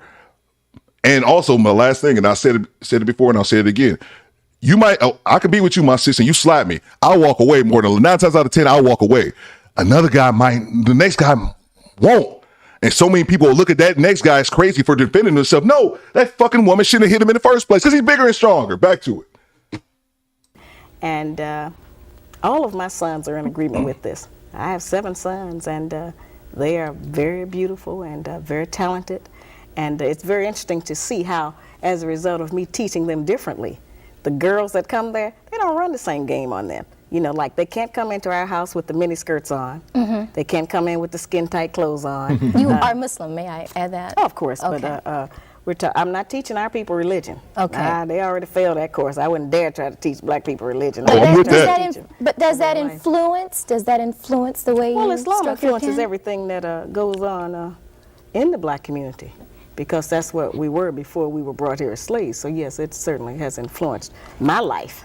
Can I jump it's back? It's not a book on religion, and I don't bring it into it like that. You know? I want to jump back for just a moment. You said there are 3 kinds of black women. Where do you fall? I'm sorry. Focus on said you should never hit a woman just shake the shell. It just made me laugh, bro. I don't know if grown folk talk is in the chat, but I used to do that to her. I used to, me and my sister never got. I think me and my sister got into one altercation. Like when we were children, one through like our whole years. Her and my younger brother was the ones that would fight. Me and grown folk talk not so much, but I did used to shake her. I used to shake my female cousins. You just made me remember. Confirm that grown folk talk. I think I'm remembering that right. Probably Everybody used to shake the shit out of her. The categories overlap, probably between the 2, 3. And how do you criticize yourself? Well, as I said, I work every day to be a better wife, better woman. And my sis, I know you do. My sis, I know you carry yourself. That goes without saying. I know you would never do that. You don't carry yourself like that. You were raised right. You know, I'm a victim of all of the things, just like all of the rest of us are. And I don't say that all black women do everything in my book. None of us have lived long enough to do everything in the book, but all of us do some of them. And every time that we do them, then it serves to break up our relationship and run our men away from us. When that's not really what we want at all. We really want him to run toward us. But sometimes we function in such a way that makes him be outside, looking for peace of mind with somebody else because we withhold the peace, because we're mad at him about something, you know. I go around trying to tell black women if one of the things we can do for our men is just smile when we see him coming. All to him. You know? If you get with these ideas, the first thing it'll do is relax the muscles in your face. You won't be so uptight all the time. It'll make you beautiful. What are you teaching your daughters regarding to this philosophy? That to be able to judge things on an unemotional basis, to try to go by the actual facts of what is presented to you instead of how you feel about it. Our people in general have a problem distinguishing between actual fact and opinion. And we think we have an option to reject the truth based on how we feel about it. And the truth doesn't change just because we feel a certain way about it. It remains the truth.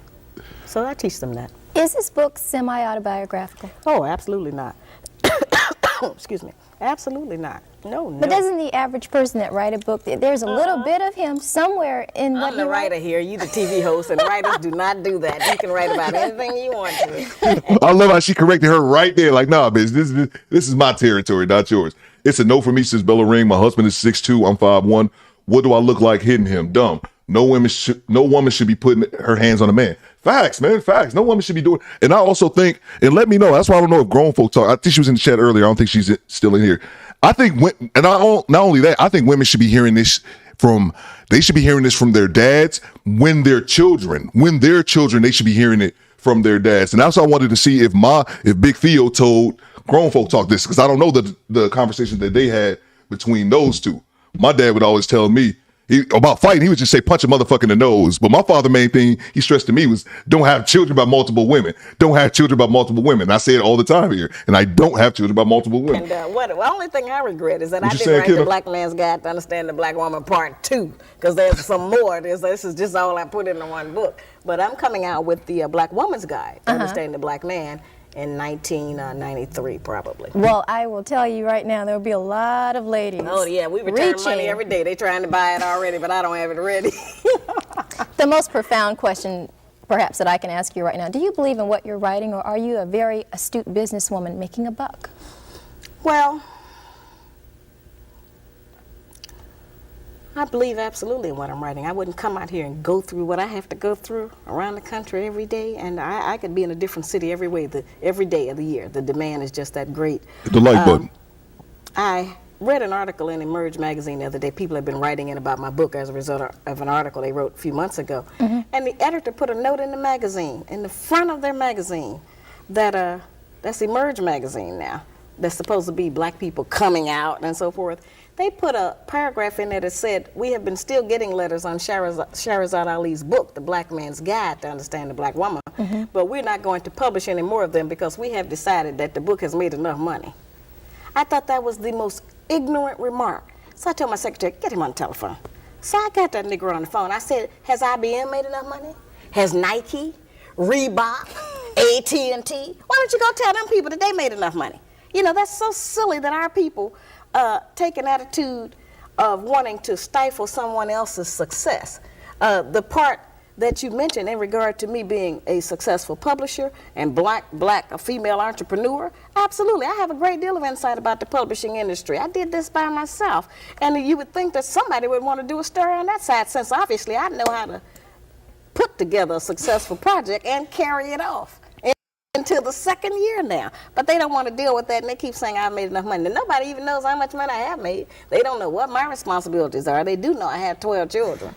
You know, but I thought that was such an ignorant remark for a black person to make, when all of the people who are making money off of black people in our community, where it's not benefiting us at all, it's not helping us to grow or to change or to be better, and they never get addressed, they never get attacked, but they keep saying to me, you know, that I have made enough money, and they don't even know how much. The irony in this. Bang! Bang! It's good! Oh, she cooking. I cannot believe I did not hear this until this past weekend, man. I am saddened. Mark Cooper says the absence of fathers is the key to a lot of these issues. Bro. Bang! Bang! It's good! Mr. Cooper, you were spot on, man. You were spot on. It's of all these issues. That's why I really wanted to see. I'm tempted to call Grown Folk Talk, just when we were talking about the men, me and Bella, we were talking about the men, women shouldn't be hitting men. And I just said it in the chat. I said, women should be hearing that from their fathers when they're little girls, and their fathers should be telling them this shit the same way my father taught me not to have children by more than one woman when I was a child. I was hoping Grown Folk, I'm tempted to call her and ask her, because I want to know, did my father instill that lesson into her? But all these issues, man, these guys growing up so emotional, not knowing how to manage their emotions. All this shit's, the majority of the issues stem from a father not being around.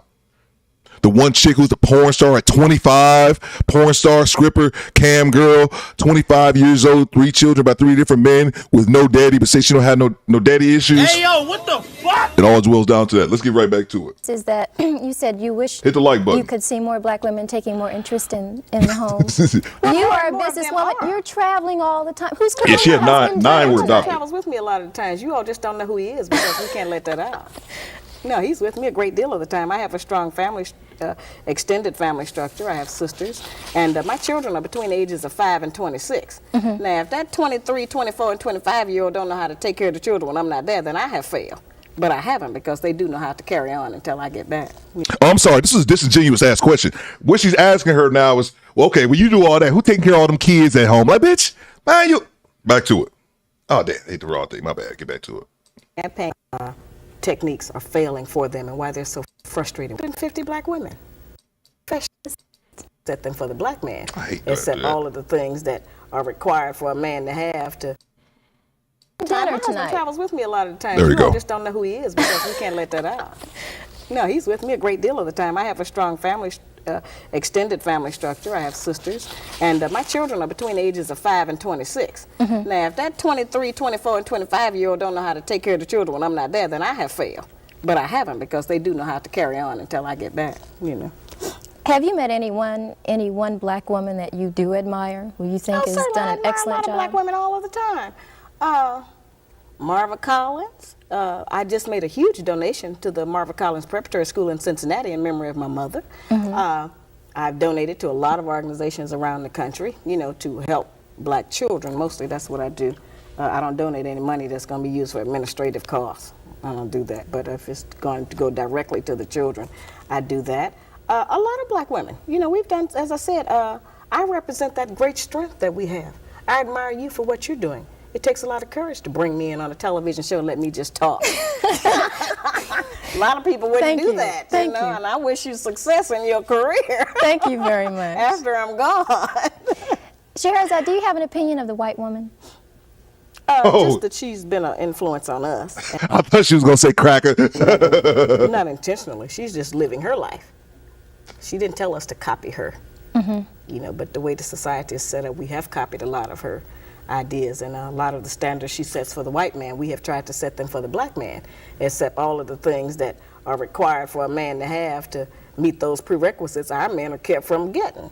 You understand? So it's really a messed up situation, and so we make demands on our men that they just can't produce. You've been on the talk show circuit for quite some time now. 10 months. Do you find that even journalists and the highest degree have trouble remaining objective when they talk to you? Yeah, most of them. In fact, what they do is on the newspaper interviews, they sit there and they're so nice. Oh, they're so wonderful. Wait, my and sis. then I leave town, and then I get a copy of the story in the mail. Oh God, they roast me alive. You know. You write some pretty powerful stuff. It must be hard to even go in an airport. Well, sometimes. Well, it certainly has allowed me to be recognized. You know, people, because I wear these crowns, you know, they recognize me in a lot of places. But most of the time, which is a story which has never been told, there are so many black women who love me.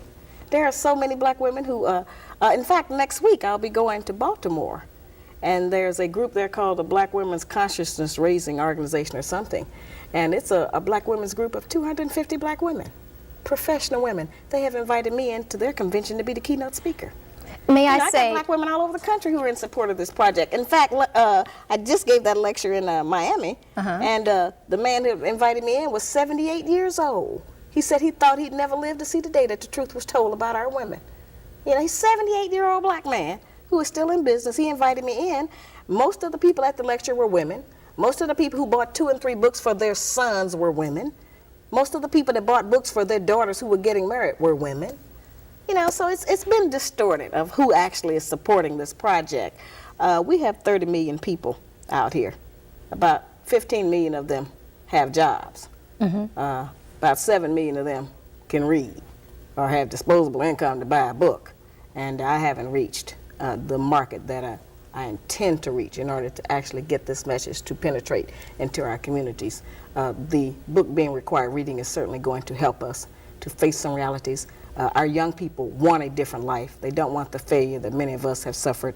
They have seen that this has not worked for many of us, and they want something different. They want to find out why they can't get along, why their mating techniques are failing for them, and why they're so frustrated, why there's so much game and nonsense in it. And this book will help them to do that. Shahrazad Ali, it has been a pleasure, may I say, to have you today on our program. Can I just add something for just a moment? I had the opportunity to have lunch with you today. Yes.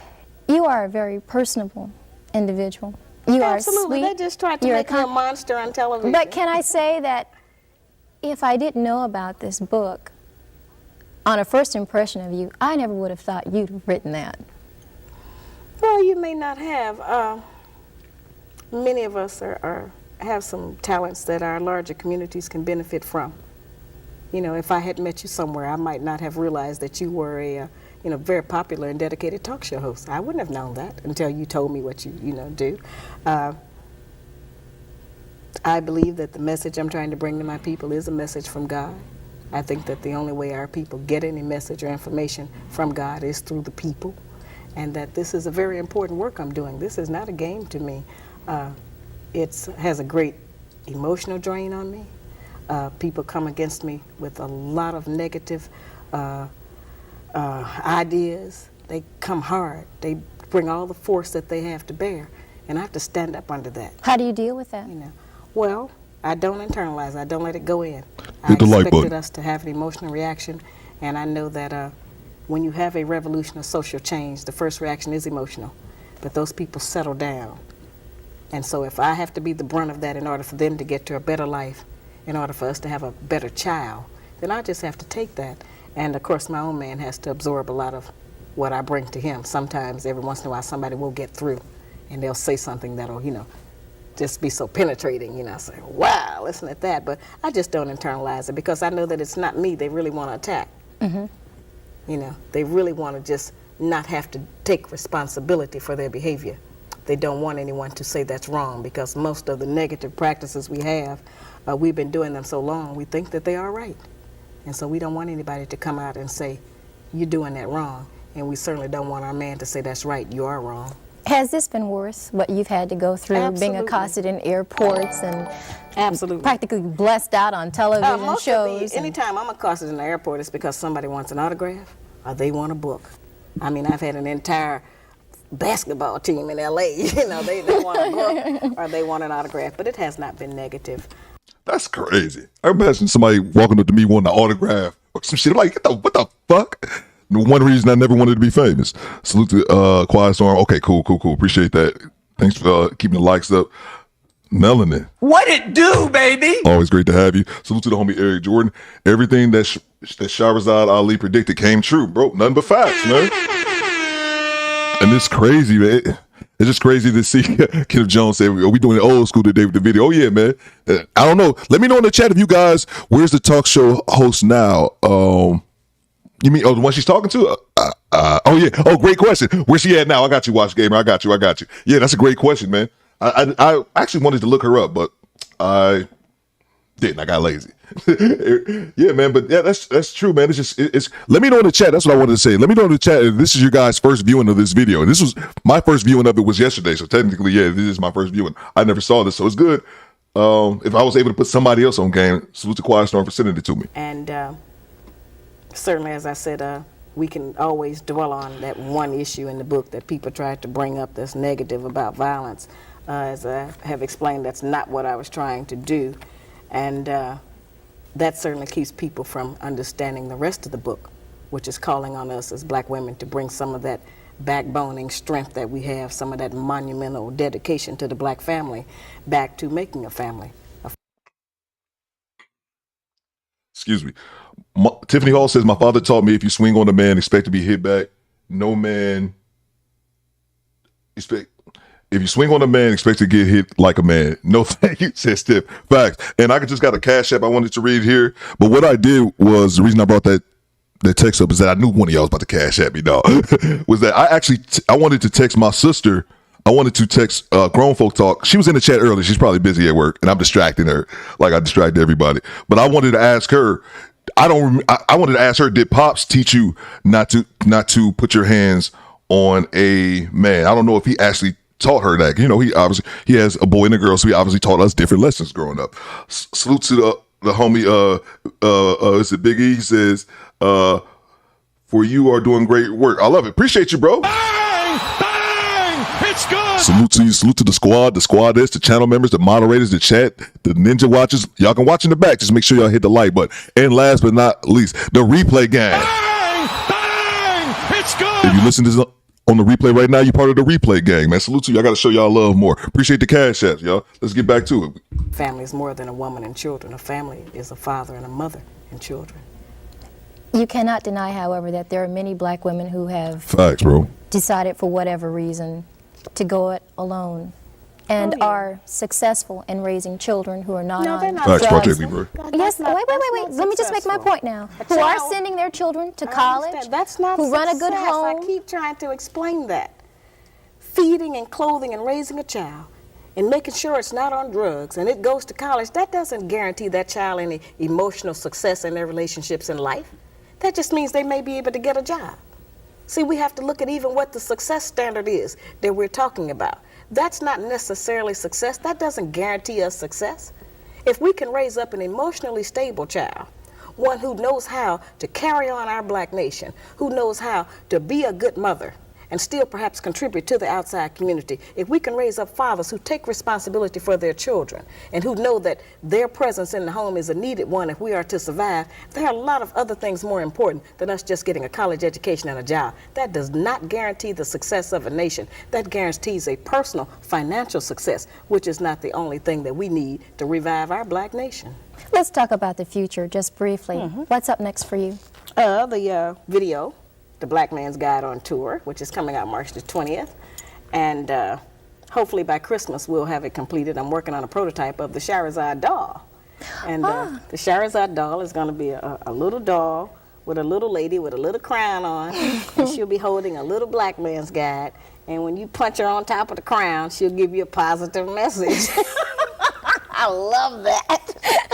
When I thought of that, I said straight up in the bed. I'm sorry. I take Grown Folk Talk. So that's what I wanted to know. Did Pops? Because I don't remember him like stressing that. I don't remember him stressing that. So this is my real life sister. If you guys don't know, I text her. Did Pop teach you not to put your hands on a man? She says, "I'm here." No, he didn't. But I wasn't about that life. I'm non-violent. Bang! Bang! It's good. Yeah, my sister wasn't really violent like that either. If anything, like I said, her and my younger brother used to fight. And somebody was talking about that earlier. I think a lady in the chat said her and her brother used to wrestle. Me and my sister really didn't get. I remember one altercation we got into when we were about 12 or something like that. At my father's house on the weekend once. We got like a little shoving match. But other than that, me and my sister never got physical. It was my sister and my younger brother. My younger brother wouldn't try me because I was big bro. And I said all that to say this. I would not try my little brother now. My little brother is much larger than I am. So yeah, I was the king when he was younger. I don't want no smoke with my little brother. Back to it. But she's going to do that, and I've been asked to come into the elementary schools more now. And so I'm starting to, as I said, if I could work every day of the year, there's a request for me to come out and talk to our people because they want some relief and they want some explanation. And most of our people are intelligent enough to know that just because of the popularity of this book, you know, our educational class has failed us because all of them together have never been able to bring one agenda to the forefront of our nation where all of the people are dealing with it, like this book has. The Black Man's Guide has succeeded in doing that. Our people are dealing with this all across the country. And it's becoming a crossover book. The white man says it's starting to help him with the white woman. So they're going to be in trouble too. It's not just us anymore.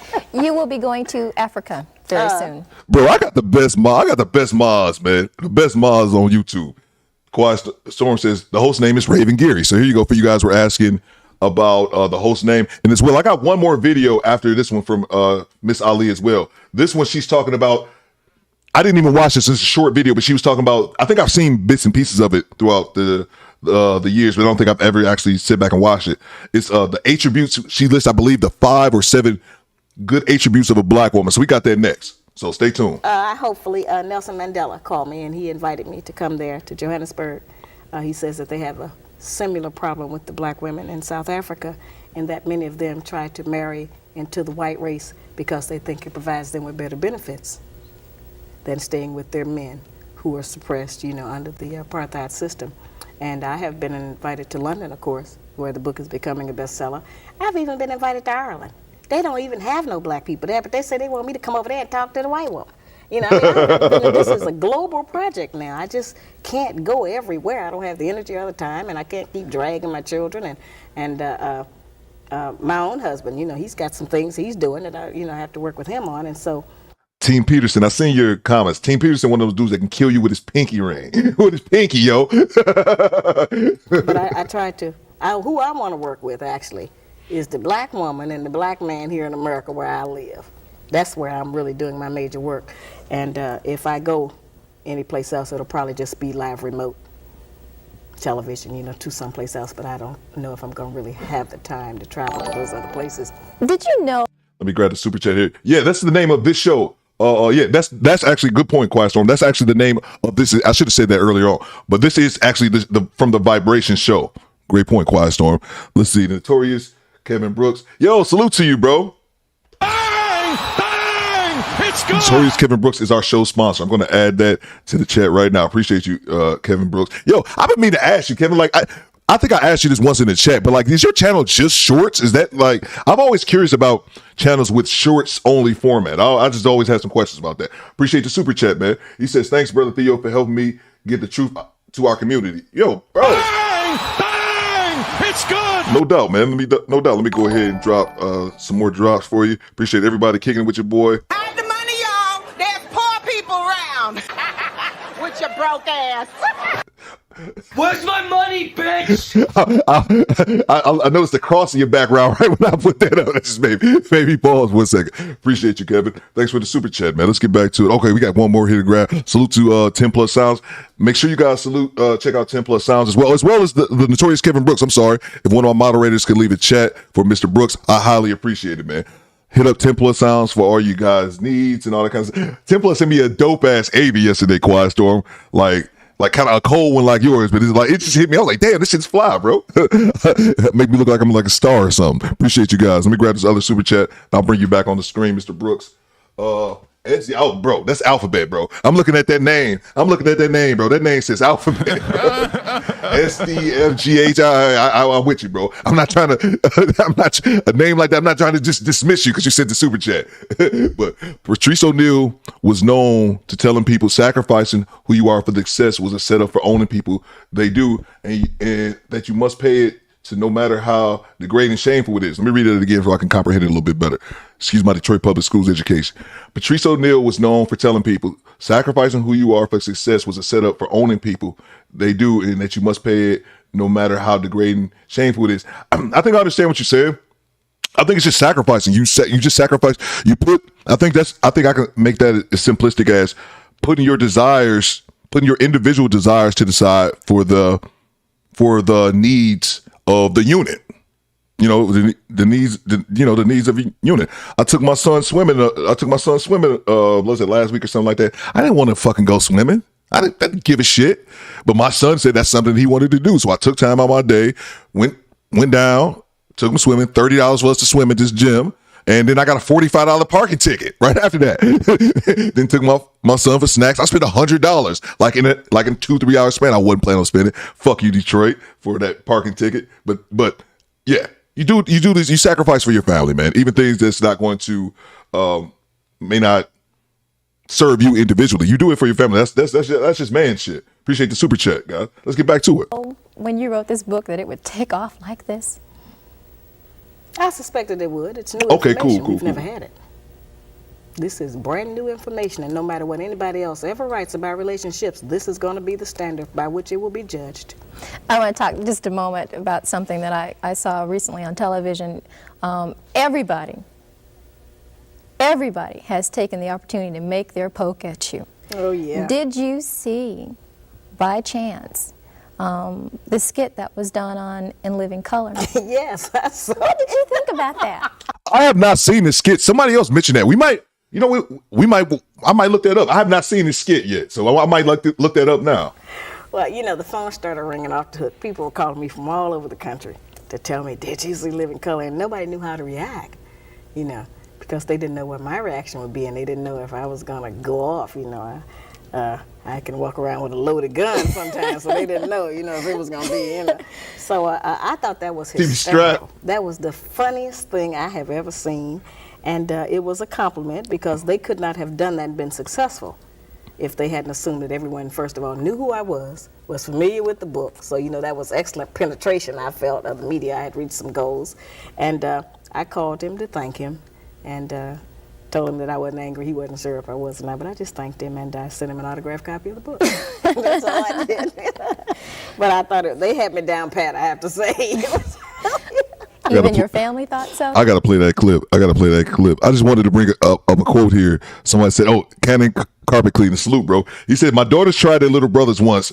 They grown. He 13. They never tried him again. Yeah. Bang! It's good! Oh, I saw you, Night Train, when you said, I figured you was talking about the Nation of Islam. I figured that's what you were talking about. But yeah, carpet clean. This made me remember something. My mom, I don't even remember this, but my mom would always bring up a story about grown folk trying me when we were small kids. That's what I'm saying. We were so small, I don't even remember. But my mom always brings up this story. Like, it's too young. We're too young for either of us to even remember it. But my mom always brings up the story about how when we were younger, Theo Coop used to be I used to be glued to the television. I was like a couch potato. It's like a 6, 7-year-old. Everybody would be outside playing. I'll be glued to the television watching Ninja Turtles, The Simpsons, He-Man. I was glued to the television as a kid. And I actually got out of it when I was about 8 or 9. But before that, my mom would always tell the story whenever we had to get together of I was like 5 or 6. So my sister was like 4 or 5. I'm a year older than her basically. And I guess she just kept fucking with me. One day she would fuck with me while I was watching TV. I'd be TV, and she'd just be fucking with me, come up fucking with me. And then I guess, she did that one too many times. And I went upside her head, and my mom would always talk about that shit years later. Let's get back to it.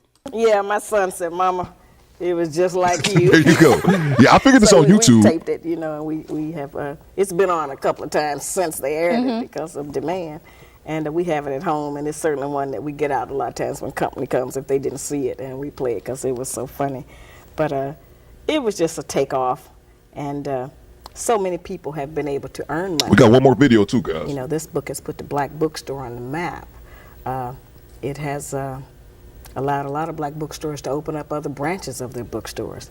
A lot of people have testified that they have bought cars, put their children into the first year of college just with one book. We can't ignore the economic base that this book has put into the black community. The first 6 months it was out, I only allowed it to be sold in black bookstores. But then as I did more national television shows, we didn't have enough bookstores to carry it that were in the mainstream of cities, and so I started allowing B. Dalton, Walden, and Encore, and all of the other chains to carry it. But it has done a great deal for the black community in regard to being an economic base.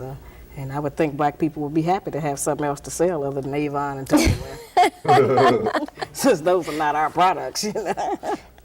Let's just briefly, we're just about out of time, but I would like you to leave us here in Tallahassee, Florida, and the surrounding areas, the surrounding counties that can watch this program. What are some words of advice or wisdom or according to Shahrazad Ali?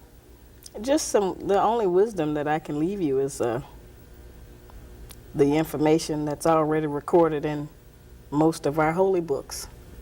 And that's that God made the man and woman to be together in unity. And so it is impossible for us as black women to attend church and say that we love and worship God when we disrespect our own man, who is in the image of God, because God is a man.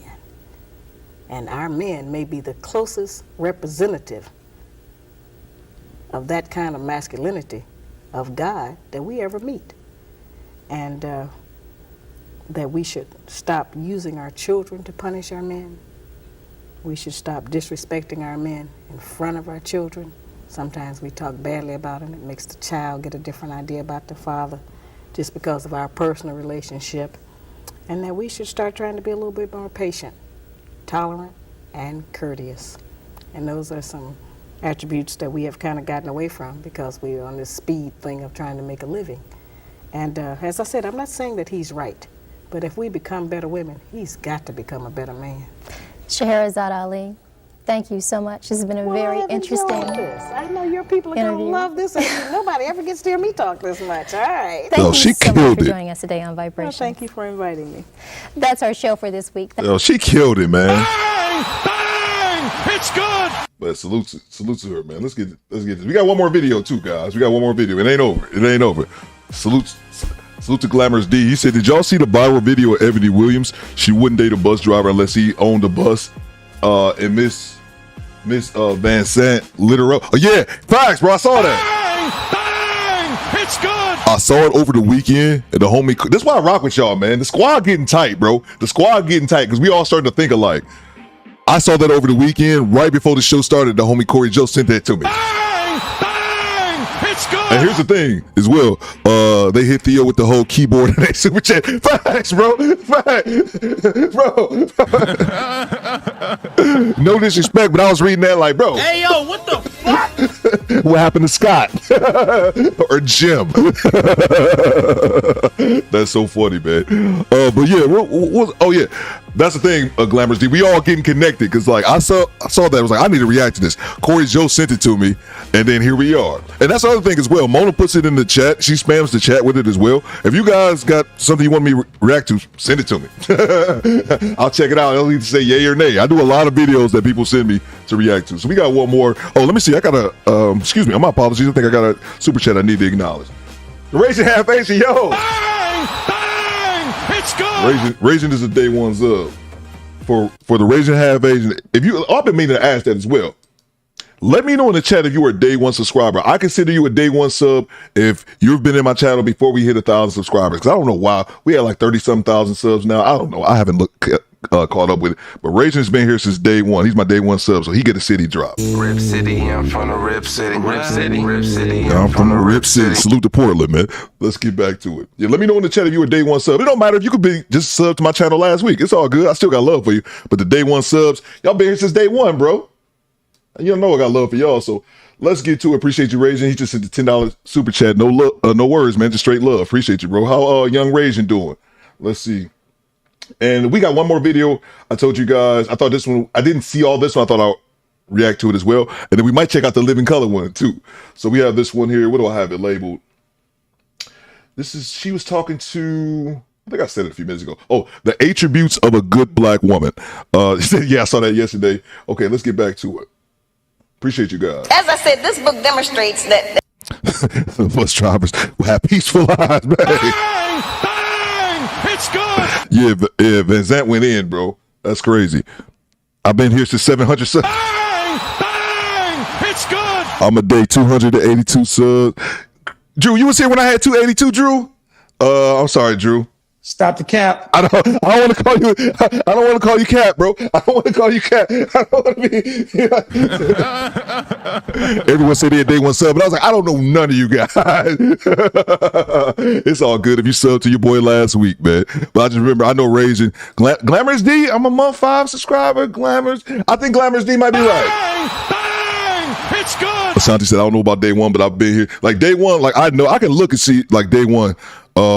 Who's day one sub? Sheila's a day one sub. Raging Half Asian, Styles.973. These are the people like but it may be some people who are day one subs who just lurked. So that's why Cousin Drew, I'm calling, hey Cousin Drew. You do realize that we can see you lying, right? But if it's not, I take it back. I take it back.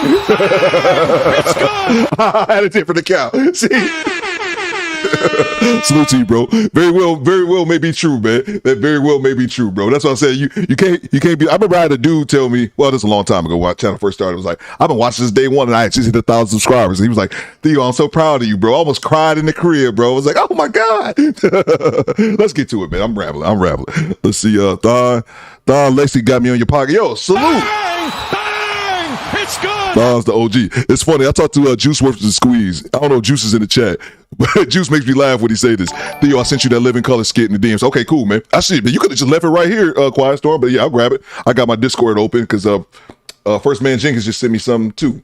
I got a workstation now. I can work a lot better. What else was I going to say about Thon? Oh, that's what I was saying about the Juice Worth the Squeeze. Juice calls me, this is what always makes me laugh. Juice calls me his little big brother because he's young, because I'm younger than him. He's older than me. That's how I feel about Thon. Thon's my big little brother, man. Salute to him, bro. We are not as different as we like to think that we are. So what I'm going to go over real brief right now is what the attributes are of the good black woman. Since she's not on television, we may not recognize her. Derek says, Theo, can you add the beginning of Straight Outta Compton to the soundtrack? If not, Pineapple Steve. Here's the thing. Here's the thing about the sound drops. I'm done with my sound drops, bro. I said this to Melon at A1. Let me know, Quiet Storm, if I'm wrong. If you go to anybody streaming, anybody who's a good streamer who uses a soundboard, they might have 10 drops. They might, let me look at the camera. They might have 10 drops. They might have 15 sound drops. The majority of streamers have about, you funny as hell, says you. I'm just messing with you, bro. The majority of people might have like 5 sound drops. Again, let me repeat that. The majority of streamers might have 5 sound drops.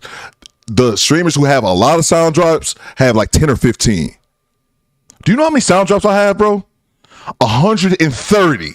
I have way too many sound drops, bro. So I said I'm done with it. But the bigger reason is why I don't want to add that, because I already got California, man. California and Texas is done. Y'all all get California love encompasses everybody. Because I want to drop a LA drop. To live and die in LA. I've been wanting to do that for months. You know why I can't do that? Because somebody from San Francisco and be like, yo Theo, or somebody from the Bay, where's my E40 drop? We ain't getting into that. There's some people from North Cal, SoCal. We ain't doing all that shit. Back to it. Appreciate you, Derek, anyway. Okay. Now, the good black woman has 7 attributes. Theo had to earn my sub, had to make sure he was all Detroit. I apologize for stopping again. There's nothing wrong with making somebody earn your subscription. You're not the only one, Project Leroy. Who else? Cree told me that. She was like, I saw you, but I had to see if you before I rock with you. That's cool. There's nothing wrong with nobody. A content creator should have to earn your subscription. Ain't nothing wrong with that. And then I'm going to explain to you how to utilize those in your day-to-day life. The good black woman has self-discipline, courteousness, cheerfulness, self-respect, intelligence, cleanliness, and love. Now, we've heard that terminology. You know, it's like one of those where they tell you pull yourself up by your own bootstraps. What do that mean?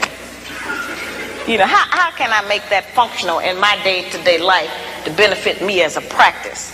It sounds like all theory. Where's the practicum? What do I do? The good black woman has self-discipline. That's self-control. Let me make that real for you, sisters. We can start with our mouth. The good black woman can control her mouth. She don't have to say everything that comes up. It's okay if he get the last word sometime. You know, she don't cuss in public.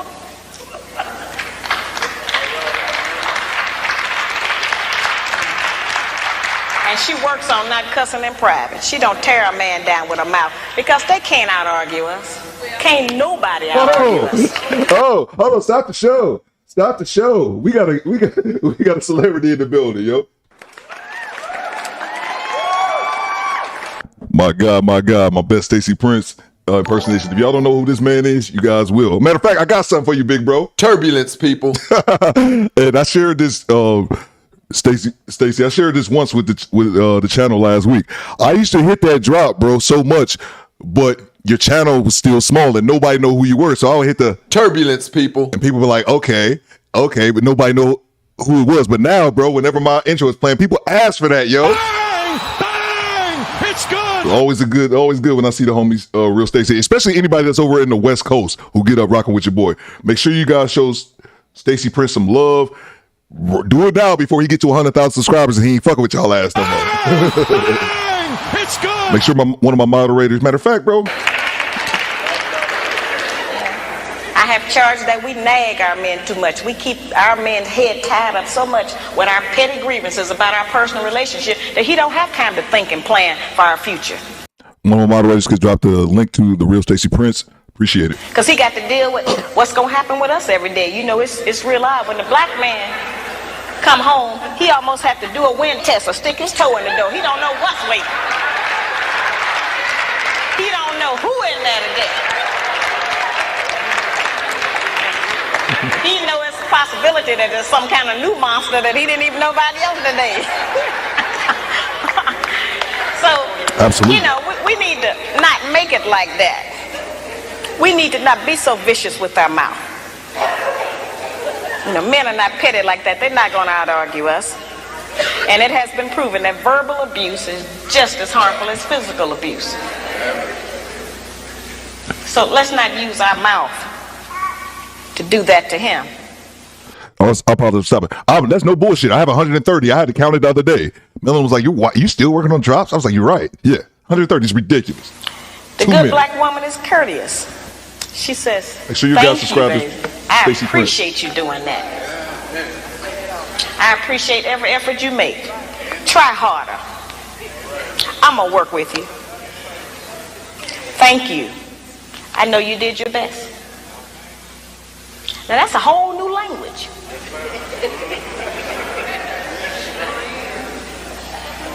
But just to say that during the course of the day, every day, with the man that you're trying to be with or want to be with, will make our life easier. We can't get it if we don't give it. We keep wanting them to give us and do something for us that we refuse to do and give to them. It don't work like that. The good black woman has self-respect. That's how you come here to Orlando? She don't have to go out naked just to get the attention of a man.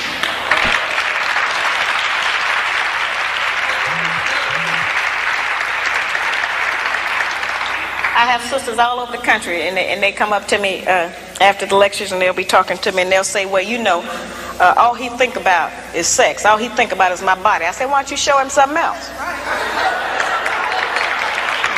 And then here's the really good one.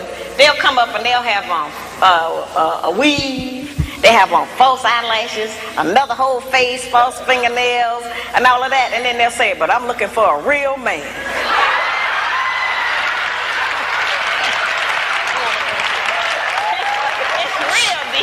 Don't get me started on that. I say, why? What do you want a real man for? The good black woman can pull a dress down without thinking that it devalues her. She doesn't have to use her body because she has so many other good attributes about herself to get the attention of a man. We can take the sisters in a position to take all of the charge and sexual energy out of the black community by just dressing differently. We have the power and control over that. That don't stop you from being beautiful. You know, that don't stop you from getting a man. And it certainly puts things on the right perspective so some other judgments can be made other than physical. It don't take no knowledge, wisdom, and understanding to have a sexual reaction. That's the most base. We spend less time doing that than anything else we do.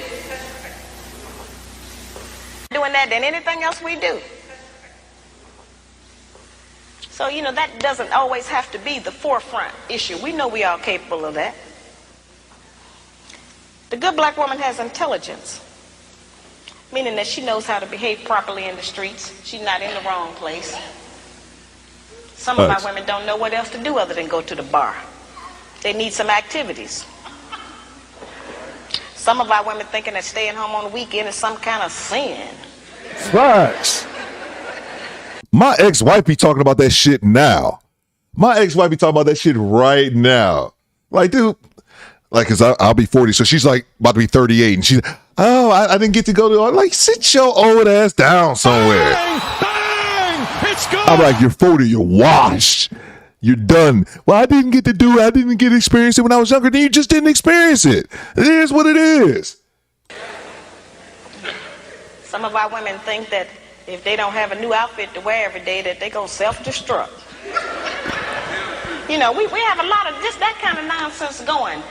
Every time we buy new outfits and clothes or whatever, all we're doing is sending money out of our community. We don't own no clothing store. If the white man closed the shoe factory, we'd all be here barefooted tonight. We don't own no shoe factories. Great point. You know, very base things that we don't own, that we put our money into and demand we have to have them. A lot of times our men look at us and know that he ain't never going to be able to make enough money to give us all of the things we say we want.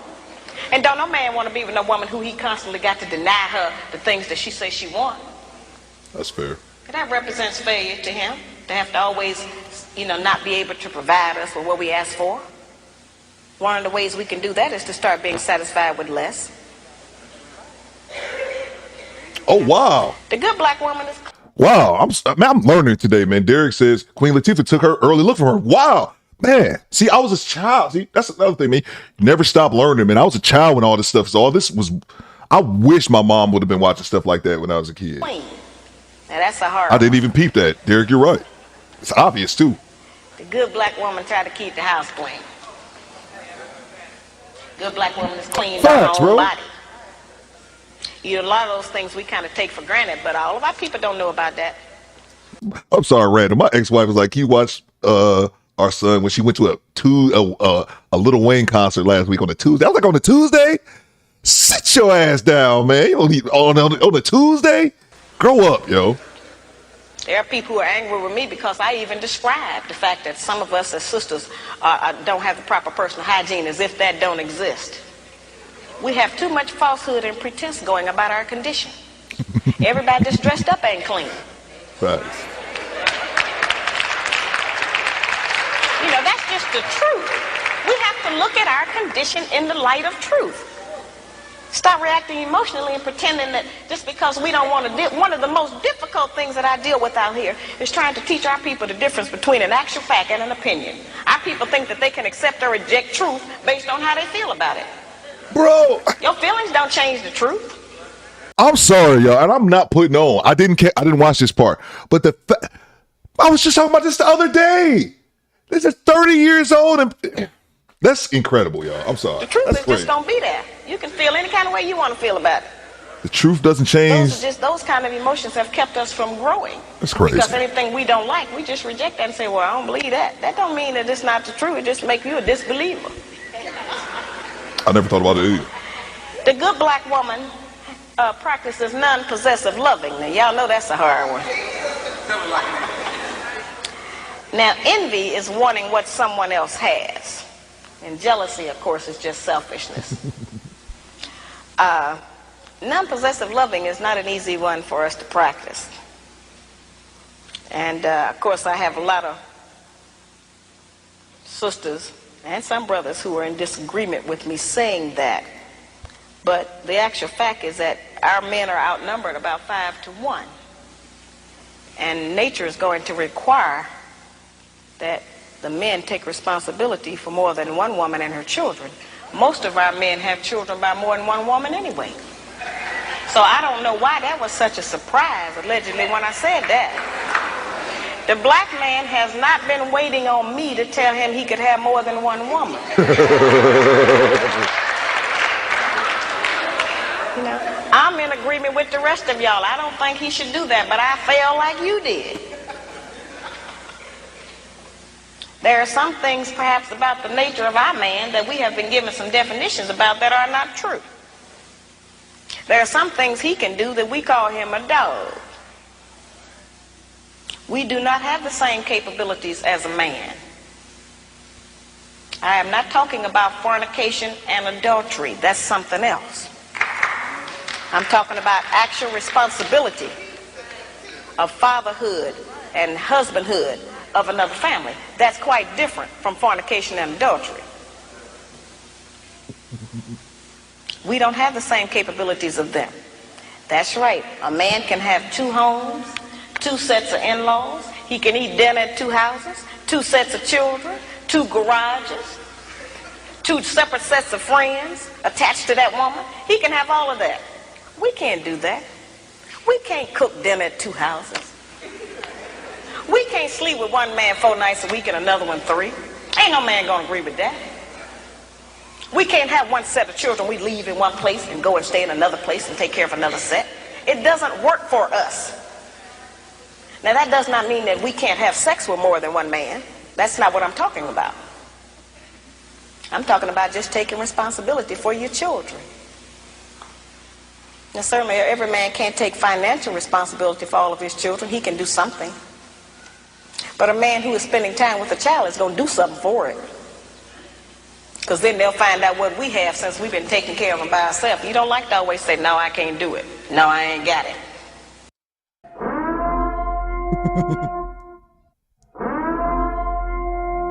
See, I got too many drops. I forgot I had that drop. I forgot I even had that drop. I got too many drops, man. She's cooking, man. She's been cooking all day. The children will make you get it up. You spend some time with it. You know, that's an important thing. The effectiveness of the principles that I just described, their usefulness has not diminished just because modern opinion has changed about them. There is not a black man in this room who does not still enjoy it if his woman bake him a cake. Well, our young daughters are being raised and taught that that's old style and that's out of fashion. We are not making those rules. Somebody else is, and they're imposing them on us and making us think that we have to qualify under them.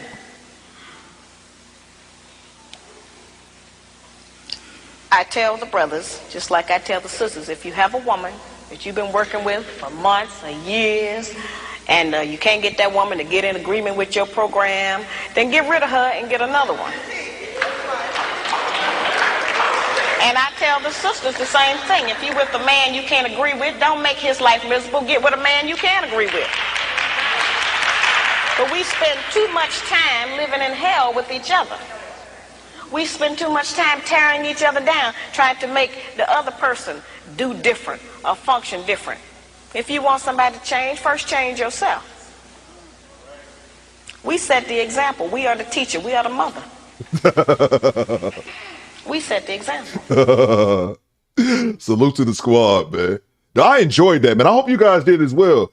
And I think you guys did. I can kind of tell from the chat that you guys did enjoy that. Give us a break from Kendra G. Salute to the squad. It's so weird for me looking up. I gotta learn how to look at the camera now. Salute to the squad. Let's see. They can't cook. She spend money is not enough to raise. Bang! Bang! It's good! Facts, Mona D. See, the manifest shall get rid of the men empowerment communion, as well as the red pill simp, cypress cones, and plant with the phantom. Yo, he went off. Salute to the squad. Work put in the background. Oh man, that's real, bro. Children need the fathers. Okay, there again. Salute, bro. I grabbed that. Children need the father's engagement to be successful just as much, if more than the money. Absolutely, absolutely. Theo, please get more videos on her. Yo. Bang! Bang! It's good! Bro, I will. Salute to First Man Jenkins, bro, because he was the one who asked the other day in the live. He's like, Theo, can you react? I'm like, bro, I'm apologetic that I haven't done that prior to. I should have needed your suggestion for that, man. Kenneth Jones says react to when she was on Phil Donahue. Look, if it's up to you guys. If y'all want, I was gonna say I can react to her again tomorrow. I didn't know if it was something like, okay, we take this today and maybe some foolishness tomorrow. So yeah, if you guys want, we can react to her content as well tomorrow. Why did my music stop? Let's get back to it. Salute Derek Gaines, appreciate you. Let me grab this other one here. This is on repeat. Why is it not repeating? All right. Salute to the chat. Loved it, my brother. Yo, Night Train, let me know where you from, bro. Bang! Bang! It's good! Let me know where you watching from, Night Train. You might have said that already. I'm from Detroit. I like to know where all of my people are at. Let's see. Salute to Ken Jones. I think everyone should go get her book. In fact, get all her books. You know what? I'm going to order her book. I'm going to order her book right now, bro, before we get off this podcast. Because I've been slacking on my read, man. It's absurd. I don't think you could be a man of culture if you don't read every day. Salute to Tanya. Bang! Bang! It's good! Tanya representing the UK. Top of the morning. Yo, top of the morning. My apologies, guys. Boom shakalaka! I just wanted to play that, to be honest with you. I did that purpose. A lot of times I hit drops by mistake. That was intentionally. Top of the morning, governor. That's right. It's time for biscuits and hot tea. I feel so fancy when I play that. When I play that drop, and then I'll be walking around with my British hat. I have my British Scully on. They're like, "What's up with the British?" Like, don't worry about it, bro. Man, your goddamn business. Let's see. Let's see here. I think we got another super chat. Salute to the homie Wokewill. Wokewill represents St. Louis.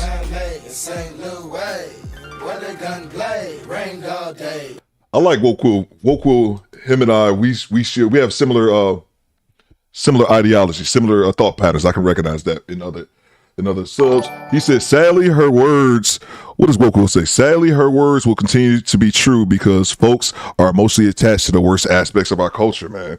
Bang! Bang! It's good! I hate that, man. And I'll be lying. I know Anti-Day used to speak on that a lot, about how trash our culture is. And that's something I never want.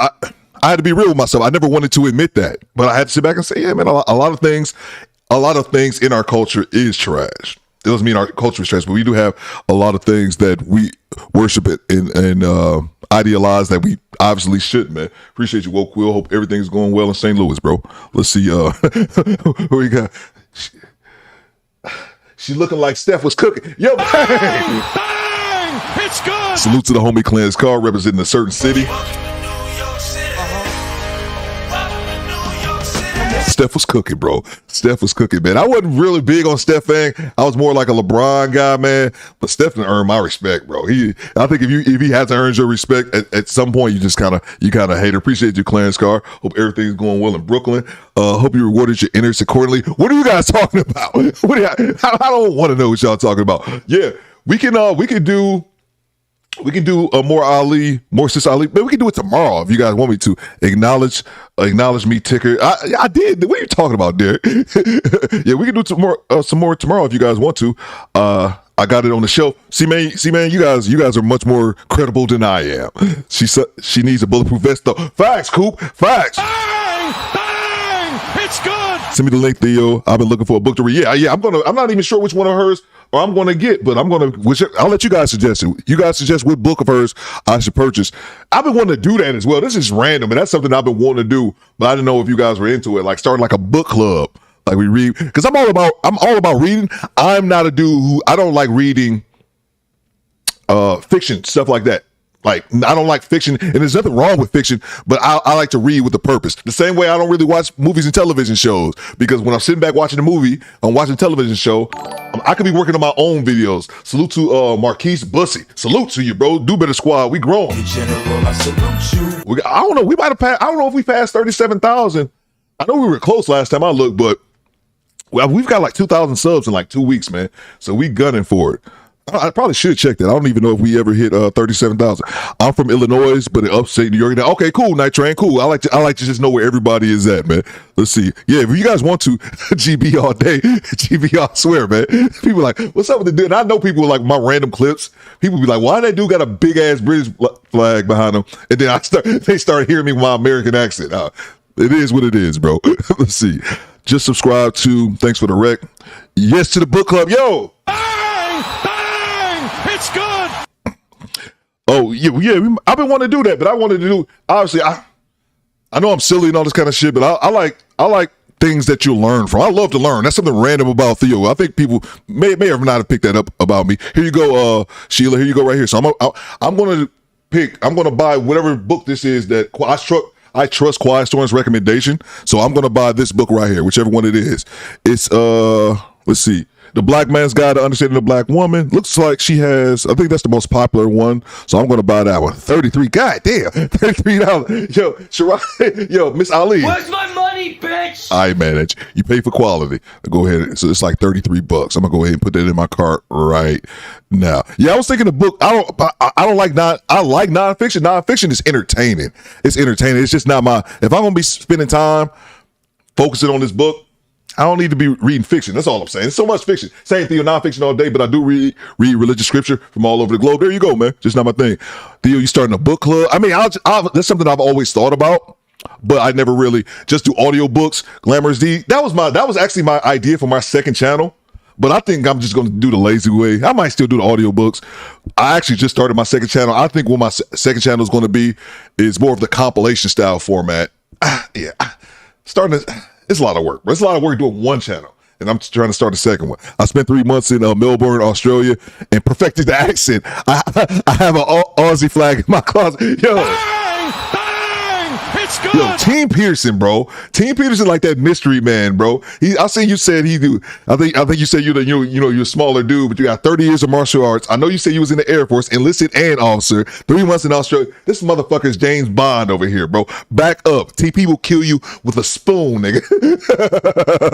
Salute to the squad. I'm reading Water, a biography right now. Cool to you. Cool, man. Cool. 33. Hey, yo, what the fuck? Yo, don't give me that shit, TP. Don't give me that shit. Hey, TP, don't give me that. I'm sorry. T. Orlando, that's not TP. T. Orlando, don't give me that, bro.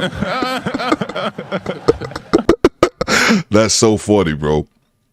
I think they have the audio available. Oh yeah, now that was just a hardcover book. I'm sure they probably have it on Audibles as well. I was gonna get the hardcover because I prefer books. So yeah, I'm old school like that too. Larry said I prefer reading books on paper. I have too many books at home. Yeah, man, I had to clear out. Oh, I got so many books, man. I cleared my bookcase.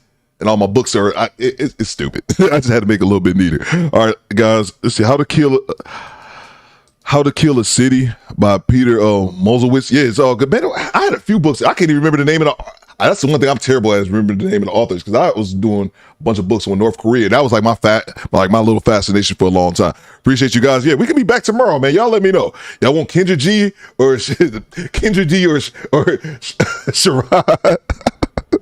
I'm just thinking of the comparison. Yeah, which one do you think we want, Theo? But let me know, man. I was 24 when her book came out. Derek says, okay, cool. I have some on my coffee table as well, Sheila. Let's see. Another good book is Post-Traumatic Slave Disorder by Joey. I'm going to check this one out by the homie Kendall Jones. KJ been rocking with me for a while. Let's see here. Let me go back to this one. Let's see. Let me look up here.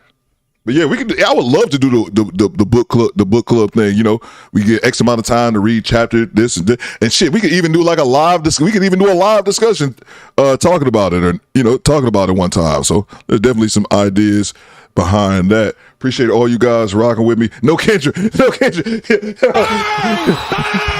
It's good. Yeah, y'all are so dope. Drop your book recommendations and more. Yeah, join the Discord, man. If y'all want to hit me up, I'll be over there all the time, man. Just in the background lurking, man. Message me, message you back. The homie Glamorous D dropped something like, hey, man, he was going live on Twitch Saturday night. I was in the building, man. So yeah, I ain't paying the $5. He said, yo. It's good. He said, I ain't paying. T. Orlando saw $33 and pulled out. He said, hell no, man. That's too funny, man. Appreciate all y'all rocking with me, man. And I'll be in the chat for a minute, man.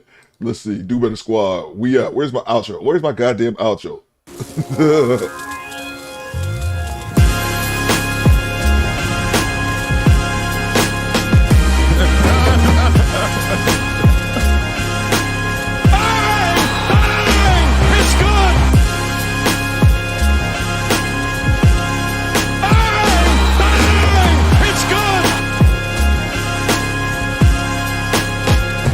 Goddamn right.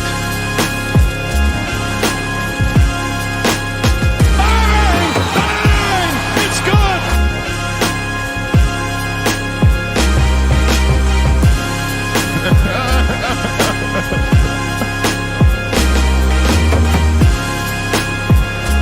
Is that an arm baby? Y'all know I don't do arm babies. Throw that baby in the trash can.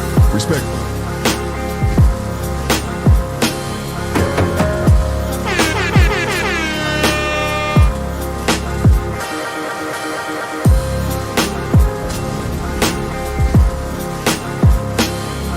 Boom shakalaka! Tom Murphy! Bang! Bang! It's good!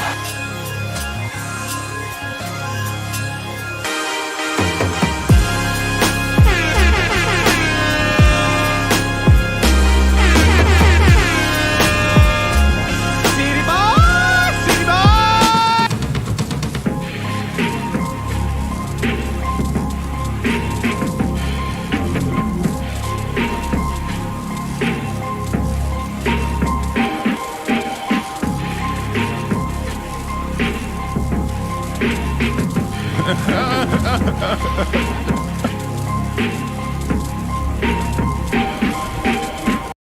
You motherfuckers will be playing basketball in Pelican Bay when I get finished with you. Shoe program, nigga. Who the fuck you think you fucking with? I'm the police. King Kong ain't got shit on me. Get over here! Bang! Bang! It's good!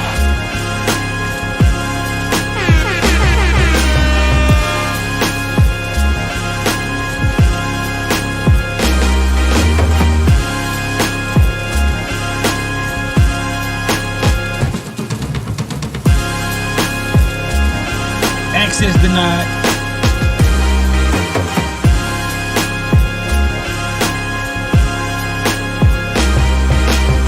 Stop it.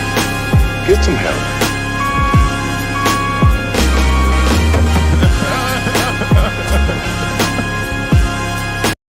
Bow to the masters.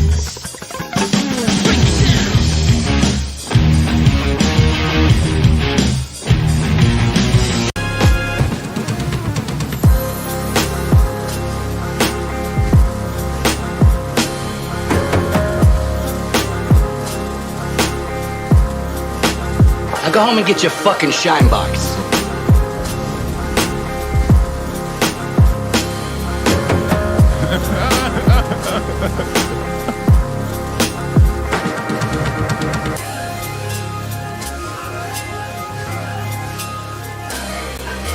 And that's the bottom line, 'cause Stone Cold said so.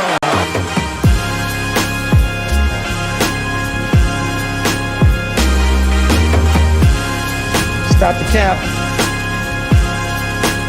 They say they never gave you niggas money.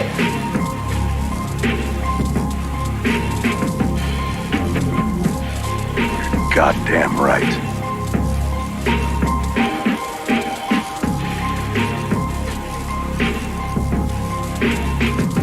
Goddamn right.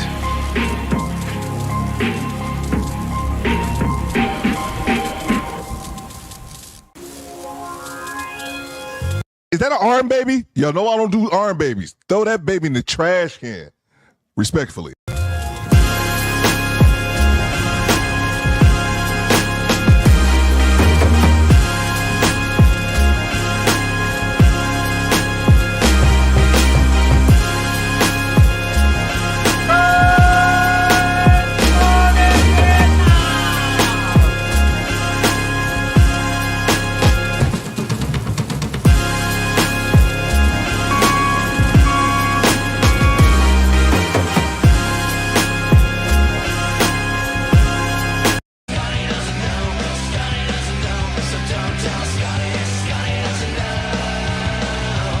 You order the code red.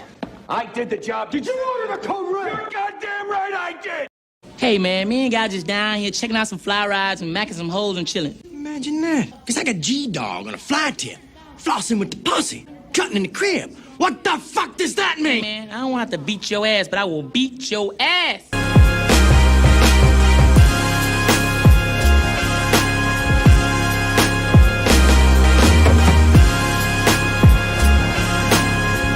Abdul, hit the rocks.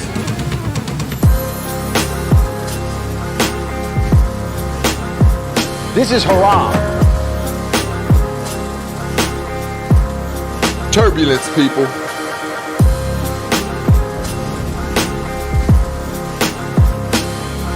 I've been drinking.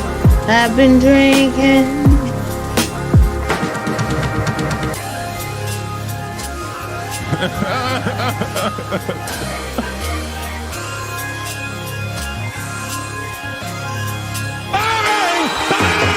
It's good!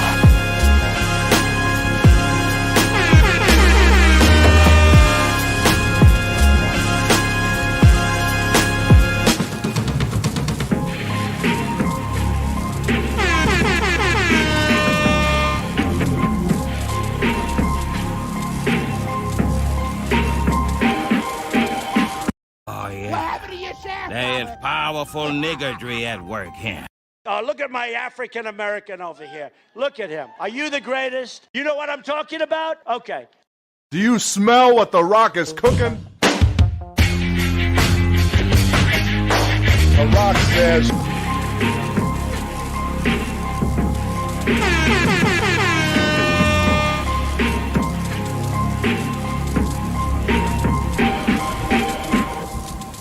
Yes, they deserve to die, and I hope they burn in hell!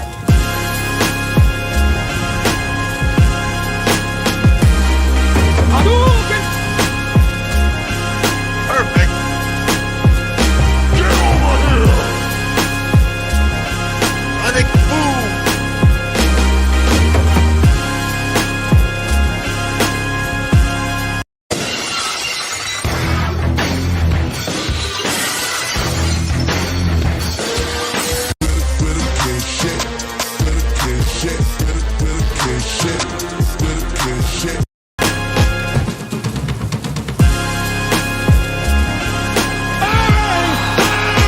It's good!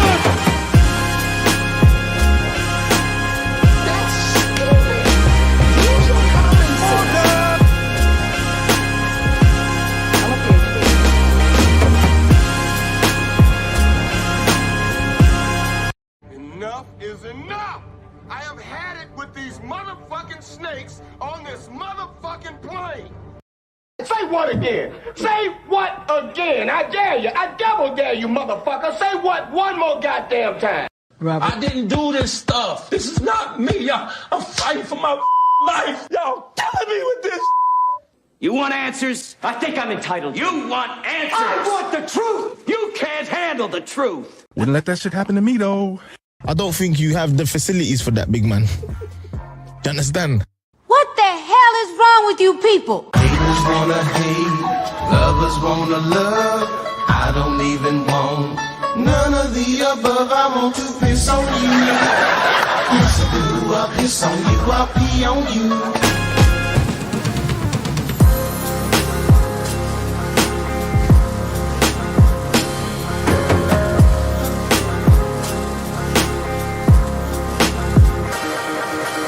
You know, he would step across the line. Habitually, he's a habitual line stepper.